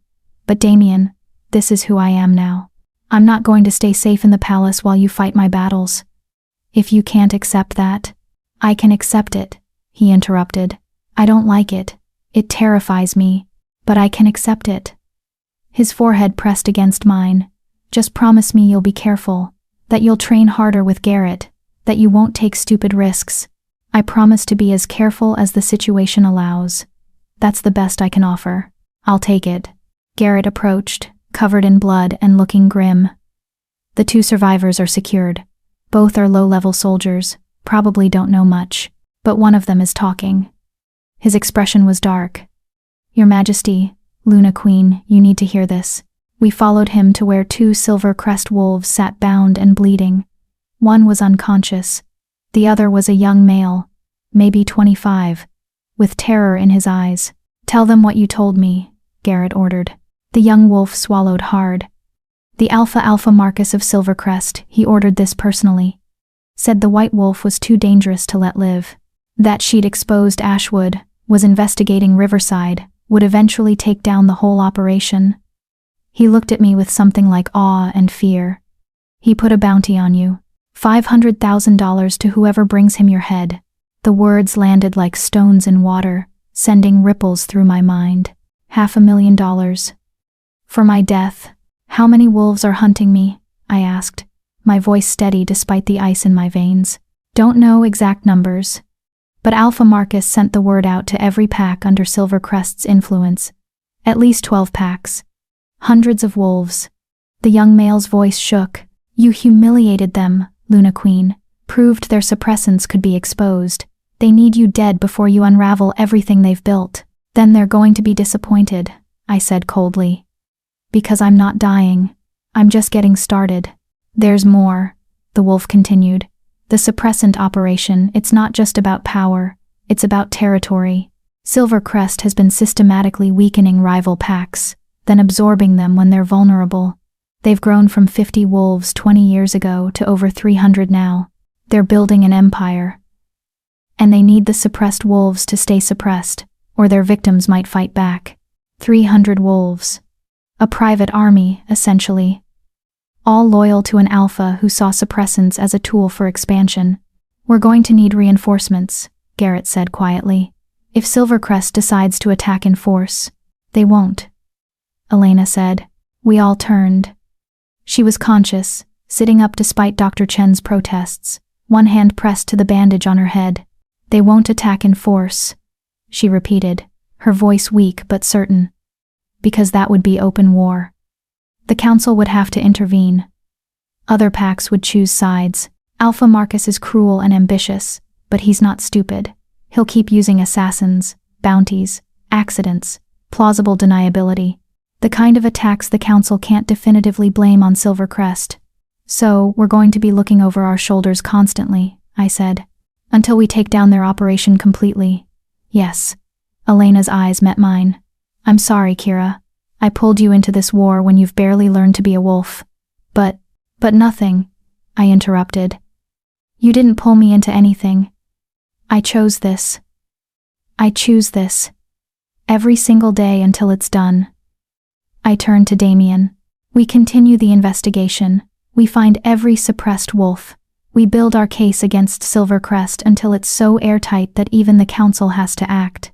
And if they send assassins, I look down at my blood-stained hands. We kill them and keep moving. That's going to take weeks, Damien said. Maybe months. Can you live like that? Constantly in danger? I thought about Thomas, waiting in Riverside for his first shift. About Rachel and Margaret, just beginning treatment. About the dozens of other suppressed wolves we hadn't found yet. About the girl I'd been 3 weeks ago, believing she was worthless. I can live like that, I said. Because the alternative is leaving those wolves trapped. And I won't do it. I can't. Damien studied me for a long moment, then nodded. Then we continue. But with increased security, more guards, better intelligence, we don't give Silvercrest another clean shot. Agreed.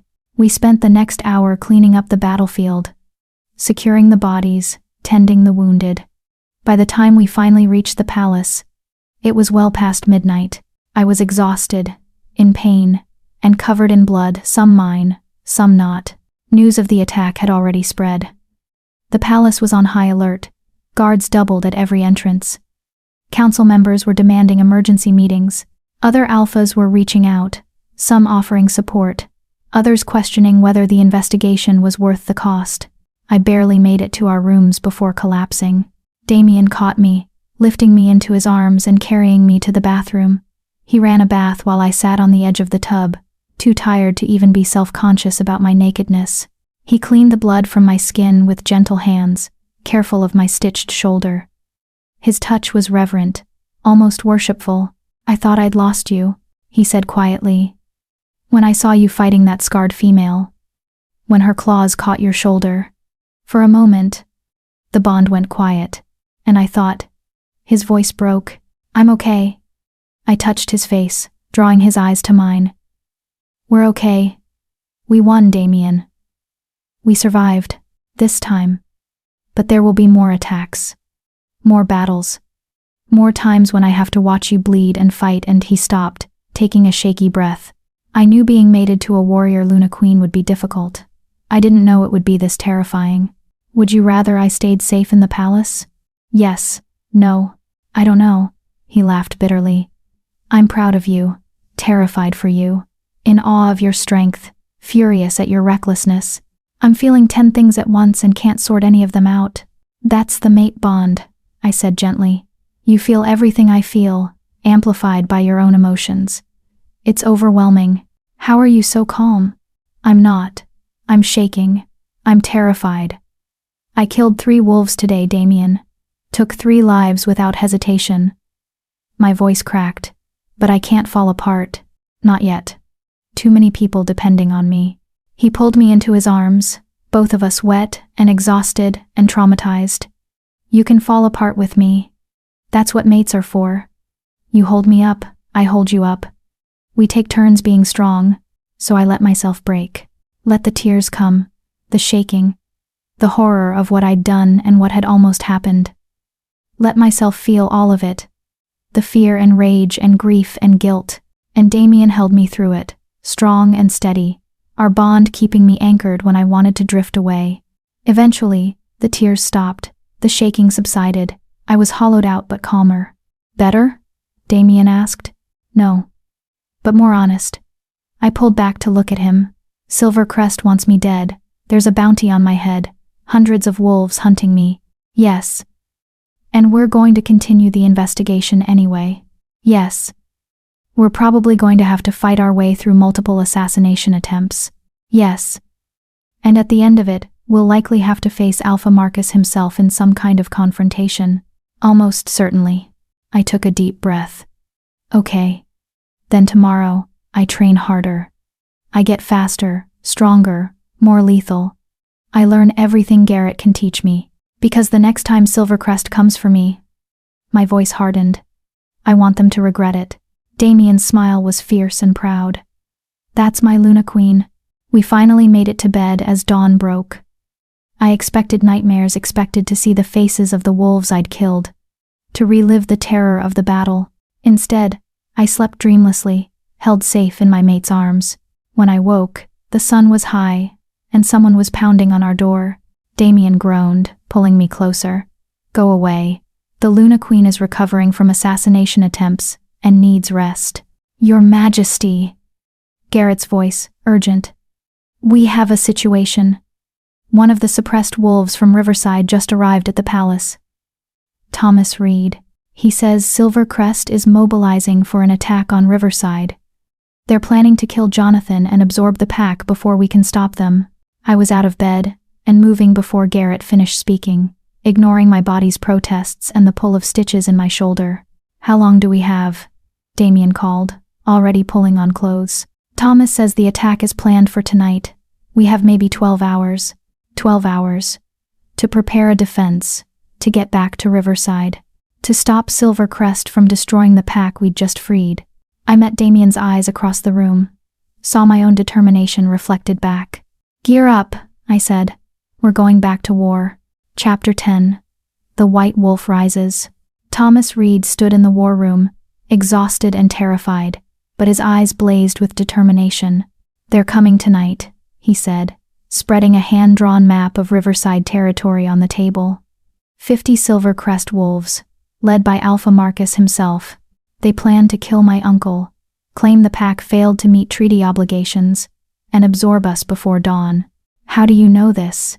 Garrett demanded. Because they're not subtle anymore. They don't care who knows. Thomas's voice shook with rage. After you left, Silvercrest sent an emissary. Told my uncle he had 24 hours to either execute the 3 traitors, me, Rachel and Margaret, or face pack dissolution. When Uncle Jonathan refused, they declared him in breach of treaty. That's not legal, Damien said flatly. The council has to approve pack dissolutions. They're counting on it being over before the council can convene. Quick strike, overwhelming force, done deal by morning. Thomas looked at me. They're also offering an additional bounty $1 million to whoever brings them the White Wolf's head during the battle. $1 million. They really wanted me dead. How did you get here? I asked. Ran. Shifted for the first time 3 hours ago. The room went silent. You shifted? Dr. Chen breathed. But the treatments you should need at least 2 more weeks. I got angry, Thomas said simply. Heard them threatening my uncle, threatening my pack, and my wolf just came. Broke through whatever was left of the suppressants.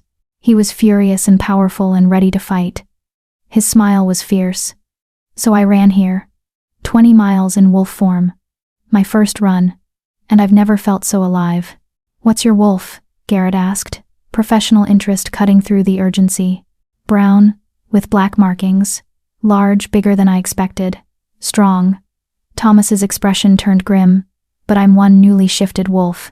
Riverside has 40 pack members, maybe 20 who can fight. Against 50 trained Silvercrest warriors? We'll be slaughtered. Not if we get there first, Damien said. He turned to Garrett. How many warriors can we mobilize? And he checked the time. 10 hours. Fully combat ready? 30, maybe 35. The rest are recovering from yesterday's ambush or on other assignments. Garrett studied the map. That gives us roughly 65 fighters total against their 50. Better odds, but not overwhelming. We have something they don't, I said quietly. Everyone looked at me. We have rage. Righteous. Justified rage. Silvercrest's wolves are following orders, fighting for money or fear. Our wolves? We're fighting for pack. For family. For wolves who've been suppressed and abused. That's stronger than any bounty. The Luna Queen makes a good point, Elena said. She'd insisted on attending despite Dr. Chen's objections, her head still bandaged. I know Silvercrest's tactics. They rely on shock and overwhelming force. If we can hold them off long enough, make the fight costly enough, they'll retreat. Alpha Marcus won't risk losing too many wolves for one small pack. Then we make it costly, Damien said. His voice carried alpha command, and every wolf in the room straightened. We defend Riverside, we protect Jonathan's pack, and we send Silvercrest a message. The suppression stops now. The next hours were a blur of preparation. Garrett drilled us on defensive tactics. Riverside's territory had natural choke points, narrow passages between hills where large groups would have to bottleneck. We'd use those to our advantage. Dr. Chen provided combat medical kits and emergency supplies. Try not to get yourselves killed, she said dryly. I'm running low on stitching thread. I trained with Garrett for 2 solid hours, practicing quick shifts until I could do it in under 10 seconds. Practiced killing strikes, defensive maneuvers, how to fight multiple opponents. You're good, Garrett admitted grudgingly. Raw, but good. Your instincts are sharp. Trust them tonight. Damien and I stole 20 minutes alone in our rooms before departure.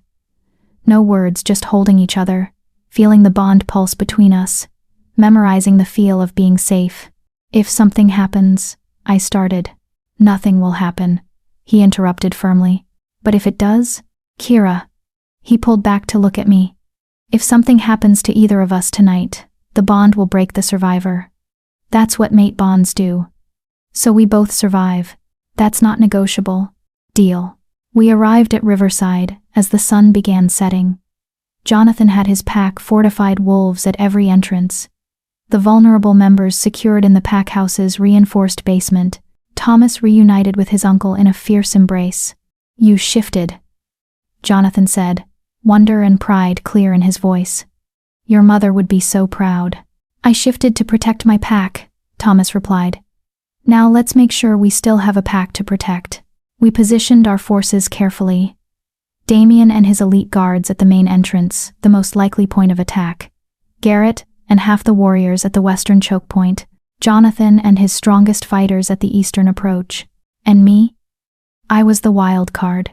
White wolves are legend for a reason. Elena had explained while we planned.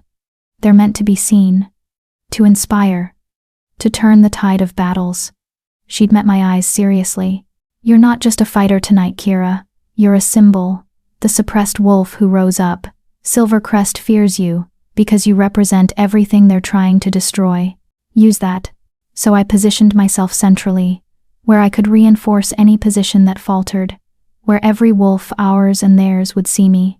The white wolf who refused to die. We didn't have to wait long. Silvercrest attacked at full dark, and they came hard. 50 wolves, just as Thomas predicted, led by a massive gray wolf that could only be Alpha Marcus. They hit the main entrance, first standard Alpha tactics. Go for the strongest point. Damien met them with savage fury, his black wolf tearing through their front lines. Our guards fought with precision, working as a unit. But Silvercrest had numbers and training, and the desperation of wolves fighting for their empire. The battle was brutal from the start. I watched from my position, every instinct screaming to join Damien. But Elena was right, I was more valuable as a mobile force. As a symbol, 10 Silvercrest wolves broke through the main line, heading for the pack house. For the vulnerable wolves inside, I intercepted them. My white wolf crashed into their formation, scattering them. They recognized me immediately, saw the white fur, and knew exactly who I was. The bounty, one of them howled. Kill the white wolf. They came at me as a coordinated unit. 10 against 1. Bad odds. I'd faced worse. The first wolf lunged. I dodged, my jaws finding his throat. Dead before he hit the ground. 9. 2 attacked together from different angles. I went low, rolling under one, using his momentum against him to slam him into his companion. While they were tangled, I struck fast, precise, lethal. 7. The remaining wolves hesitated, reassessing. I was supposed to be newly shifted, inexperienced. I'd just killed 3 of them in under 30 seconds. Come on, my wolf growled. Who's next? They charged together, all 7 at once. This time, I wasn't alone. Thomas's brown wolf hit them from the side, his first real combat. He was clumsy but powerful, his rage at what Silvercrest had done to him, lending him strength. Together, we tore through them. By the time the dust settled, all 10 were down. Thomas and I stood among the bodies, both bleeding but alive. Thank you, he sent through pack bonds. Thank you, I sent back. First battle? And hopefully last. I hate fighting. Same. But we're good at it. Terrifying thought. At the main entrance, Damien was being pressed hard. Silvercrest had committed 30 wolves to that front, overwhelming force meant to break through quickly. They hadn't counted on the Alpha King being basically unstoppable. Damien fought like a demon, his alpha power radiating in waves that made even trained warriors hesitate. Garrett and his unit reinforced from the flank, catching Silvercrest in a pincer. The battle turned into a meat grinder. Then I saw him, the massive gray wolf leading the charge. Alpha Marcus. He was huge, nearly as large as Damien, and moved with the confidence of a wolf who'd never lost a fight. His eyes locked on Damien, and I felt his intention through my own wolf's instincts. He wanted to kill the Alpha King, decapitate our leadership and scatter our forces. Behind you, I sent to Damien through the bond. He spun just in time to meet Marcus's charge. The two alphas collided with a sound like thunder, all teeth and claws and raw power. They were evenly matched. Damien was younger, faster, but Marcus was experienced, ruthless, willing to fight dirty. I ran toward them, but 10 more Silvercrest wolves blocked my path, not attacking, just blocking, keeping me from interfering. "The white wolf is ours," their leader snarled, shifting to human. $1 million, boys. Let's collect. 10 against 1. Again. "I'm getting really tired of these odds," my wolf muttered. Then, Elena's voice cut through the chaos. "She's not alone." Elena and her surviving rogues hit the blocking force from behind. Suddenly, it was 10 against 6, much better odds. I didn't wait. I shifted to human, needing speed more than strength. "Damien needs help," I shouted to Garrett. He nodded, breaking off from his fight to rally 3 guards. Together, they charged toward where Damien and Marcus were locked in savage combat. I shifted back to wolf and followed, dodging through the battlefield. Bodies everywhere, some moving, some not. The smell of blood thick enough to choke on. Damien was losing, not because he was weaker, but because Marcus had brought backup. 3 of his personal guards had joined the fight, all attacking Damien at once while Marcus recovered. 4 against 1. Garrett and the guards engaged Marcus's wolves, evening it to 4 on 4. But Damien was already badly hurt, blood matting his black fur. I hit Marcus from the side with everything I had. We tumbled across the ground in a tangle of fur and teeth. He was bigger, heavier, stronger. But I was faster, more desperate, and absolutely done with alphas who hurt wolves weaker than themselves. "You suppressed innocent wolves," I snarled through whatever bond existed between fighting wolves. "Stole their wolves, destroyed their lives. For what? Power? Territory? For survival," he shot back. "The weak deserve to be controlled. That's nature. That's abuse." We clashed again, and this time I felt my wolf surge with power I didn't know I had. White light exploded around me, not the golden light of a mate bond, but silver, pure, cold, absolute, the blessing of the moon goddess. Every wolf on the battlefield felt it, felt the presence of something ancient and powerful declaring its favor. Marcus froze. Actually froze, his eyes wide with shock, and for the first time fear. "A blessed white wolf," he breathed. "The prophecy." I didn't let him finish. My jaws closed on his throat, and I felt his life pulse beneath my teeth. One bite would end it. Would kill an alpha and potentially start a war between packs.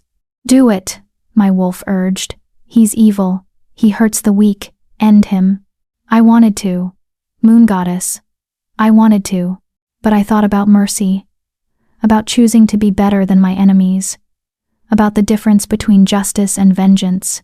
I released his throat but kept him pinned. "Yield," I growled. "Call off your wolves and yield, or I end you right here." Marcus stared up at me, his eyes full of hate and fear and grudging respect.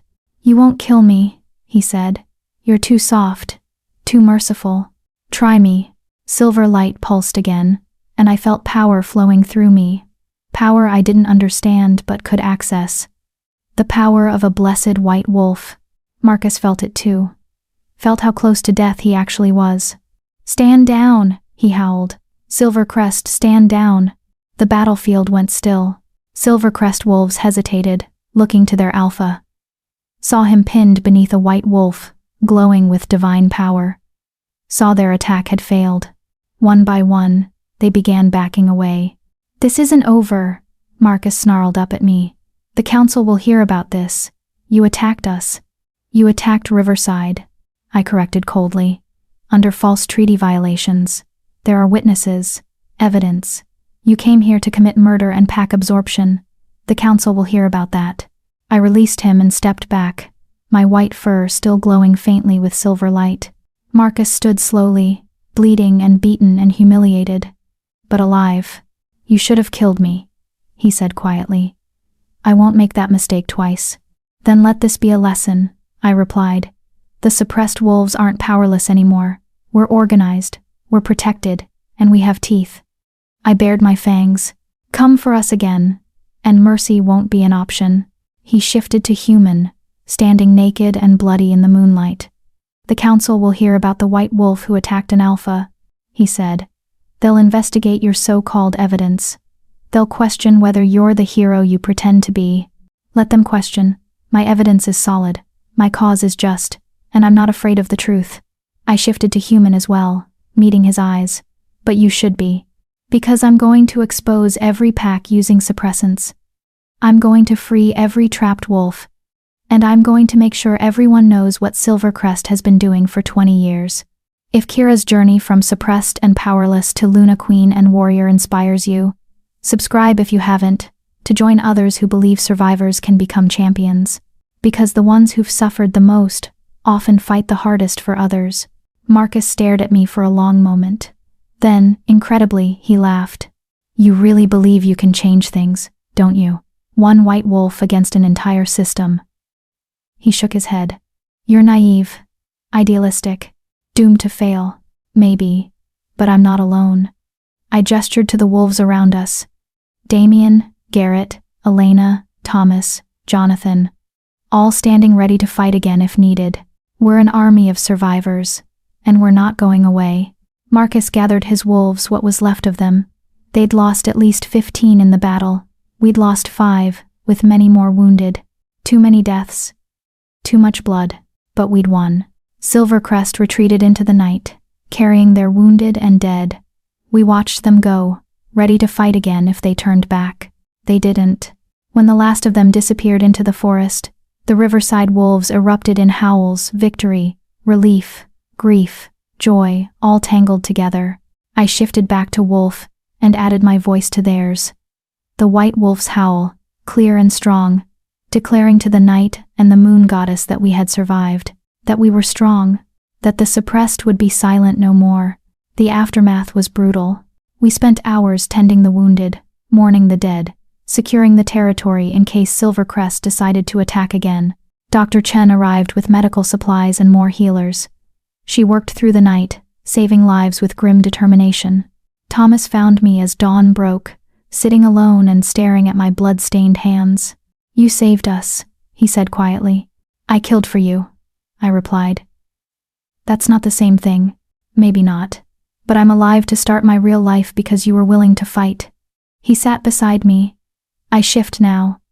In 3 weeks, Rachel and Margaret will too. Because you exposed the suppressants. Because you gave us hope. Because you were brave enough to stand up to the most powerful pack in the region and say, no more. It doesn't feel brave. It feels like survival. Sometimes they're the same thing." He bumped my shoulder gently. "Thank you, Luna Queen, for everything." After he left, Damien found me. He was covered in bandages, limping slightly, but alive, whole. He sat beside me without speaking, and we watched the sunrise together. "I almost lost you tonight," I said finally. "Same. I'm starting to understand why you hate watching me fight. Welcome to the club. It's terrible here." His hand found mine. "But Kira, what you did tonight, that silver light, that power, I don't know what it was," I interrupted. "It just came. When I was fighting Marcus, I felt something awaken, something old and powerful, the blessing of a white wolf," Elena said, approaching quietly. "I've only read about it in old texts. When a white wolf fights for justice, for the protection of the weak, the moon goddess sometimes grants them additional power, a visible manifestation of her favor. So I'm what? Divinely blessed now?" "You always were," Damien said softly. "The moon goddess chose you, Kira. Chose you to survive the suppressants. Chose you to be my mate. Chose you to lead this fight. Tonight, she just made it visible." I didn't know what to say to that. We stayed in Riverside for 3 more days, helping them rebuild and fortify. The council sent investigators and were shocked to find not just evidence of Silvercrest's treaty violation, but testimony from dozens of witnesses about the suppressant operation. The case against Silvercrest was building. On the 3rd day, we received word from the palace. 6 more suppressed wolves had come forward from 3 different packs, emboldened by news of the battle. They wanted help. Wanted freedom. "The word is spreading," Damien said, reading the reports. "Wolves across the kingdom are hearing about the white wolf who fought for the suppressed. They're coming forward, asking for help. Then we help them, I said simply. All of them, however many there are. Over the next month, we investigated 8 more packs, found 23 more suppressed wolves, built an evidence file against Silvercrest so detailed, so damning, that even their political allies couldn't ignore it. Alpha Marcus was summoned before the council. The hearing happened on a cold morning in the council chambers. Every alpha in the region attended, along with representatives from dozens of packs. I testified. Told my story, the suppressants, the abuse, the years of believing I was broken. Told Thomas's story, Rachel's, Margaret's, all 23 wolves we'd found. Presented financial records, testimonies, physical evidence of the suppressant supply chain. By the time I finished, the chamber was silent. The evidence is overwhelming, Elder Thomas declared. Alpha Marcus, you stand accused of systematic use of illegal suppressants, conspiracy to commit pack absorption through fraud, and attempted murder of the Luna Queen. How do you plead? Marcus stood tall, defiant. The weak have always been controlled by the strong. That's nature, that's survival. I make no apology for ensuring my pack's prosperity. You destroyed innocent lives, I said, standing to face him. You stole wolves from children. You built your empire on the suffering of those who couldn't fight back. That's not strength, Alpha Marcus. That's cowardice. His eyes flashed with rage. You self-righteous. Enough. Damien's voice cut through the chamber like a blade. The Alpha King has heard sufficient evidence. Alpha Marcus, you are hereby stripped of your rank and territory. Silvercrest Pack will be dissolved and absorbed into neighboring packs under council supervision. You and your inner circle are exiled, effective immediately. You can't, the council must vote. The council voted while you were testifying, Elder Thomas said. Unanimous decision. Your crimes are too severe to ignore. He looked at Marcus with something like pity. You built an empire on suffering, Alpha. Now you'll learn what it's like to have nothing. Marcus was dragged from the chamber, screaming threats and curses. His wolves, the ones complicit in his crimes, were exiled with him.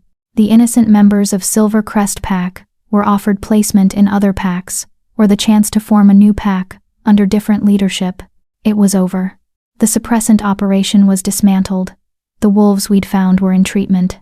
Justice, messy and imperfect, had been served. I thought I'd feel triumphant. Instead, I just felt tired. 2 weeks later, the council passed the Suppressant Prevention Act. Mandatory testing, harsh penalties for use, protection for suppressed wolves who came forward. The law was nicknamed the White Wolf Law. I stood before the council as they announced it, wearing my Luna Queen crown and formal robes, and felt the weight of what we'd accomplished. You changed the kingdom, Elder Thomas said after the ceremony. In less than 2 months as Luna Queen, you've done what others couldn't do in decades. You should be proud. I'm grateful, I corrected. Grateful I survived. Grateful I had help. Grateful those wolves will have better lives now. Humility is an admirable quality in a leader. He smiled. But Kira, don't forget to take pride in your accomplishments. You earned this victory. Maybe I had. Maybe we all had, every wolf who'd suffered, survived, and chosen to fight back.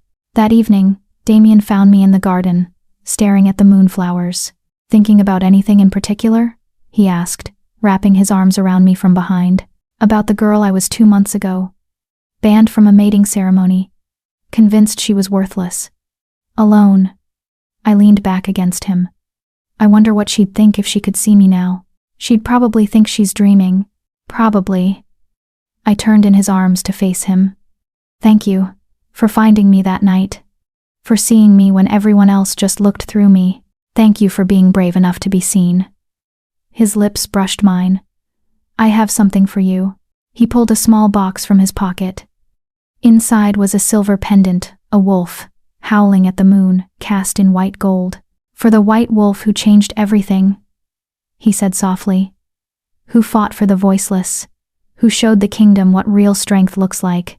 I let him fasten it around my neck, the pendant settling over my heart. I love you, I said. The words came easily now. I love you, he replied. My mate, my Luna Queen, My impossible, stubborn, magnificent white wolf. We kissed under the moonflowers, the mate bond singing between us, and I felt complete. Not because I had power or rank or recognition, because I'd found myself, my strength, my purpose, because I'd survived.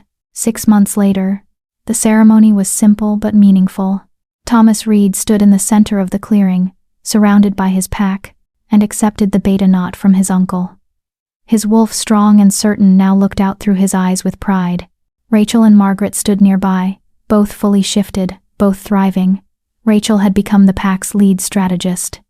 Margaret was training young wolves in combat, all 3 of them whole, free, powerful. 47 suppressed wolves total had been found and treated across the kingdom. 47 lives reclaimed. 4 packs had been investigated and cleared of wrongdoing. 2 alphas had been removed for complicity. Silver Crest's 300-wolf empire had been dissolved. The innocent members integrated into new packs. The guilty exiled or imprisoned. The kingdom was changing, and I was changing with it. Ready? Damien asked, his hand on my slightly rounded stomach. 3 months pregnant. Dr. Chen had confirmed it last week. Our pup growing inside me. The white wolf's child. The next generation. I'm ready, I said. We walked into the ceremony together, and the gathered wolves bowed their heads, not just in respect for their Alpha King and Luna Queen, in recognition, in gratitude, in solidarity, because we'd proven something important, that the broken could become whole, that the suppressed could become strong, that the wolfless girl everyone dismissed could become a queen who changed a kingdom. I'd been banned from my alpha's mating ceremony. Best thing that ever happened to me, because that's where my real life began. If Kira's transformation from forgotten to legendary, from victim to victor, from nothing to Luna Queen reminds you that your story isn't over, it's just beginning. Subscribe to join thousands who believe every wolf deserves to howl, because the ones they tried to silence often have the most powerful voices of all. The end is just the beginning. Your strength was always there. They just tried to make you forget it.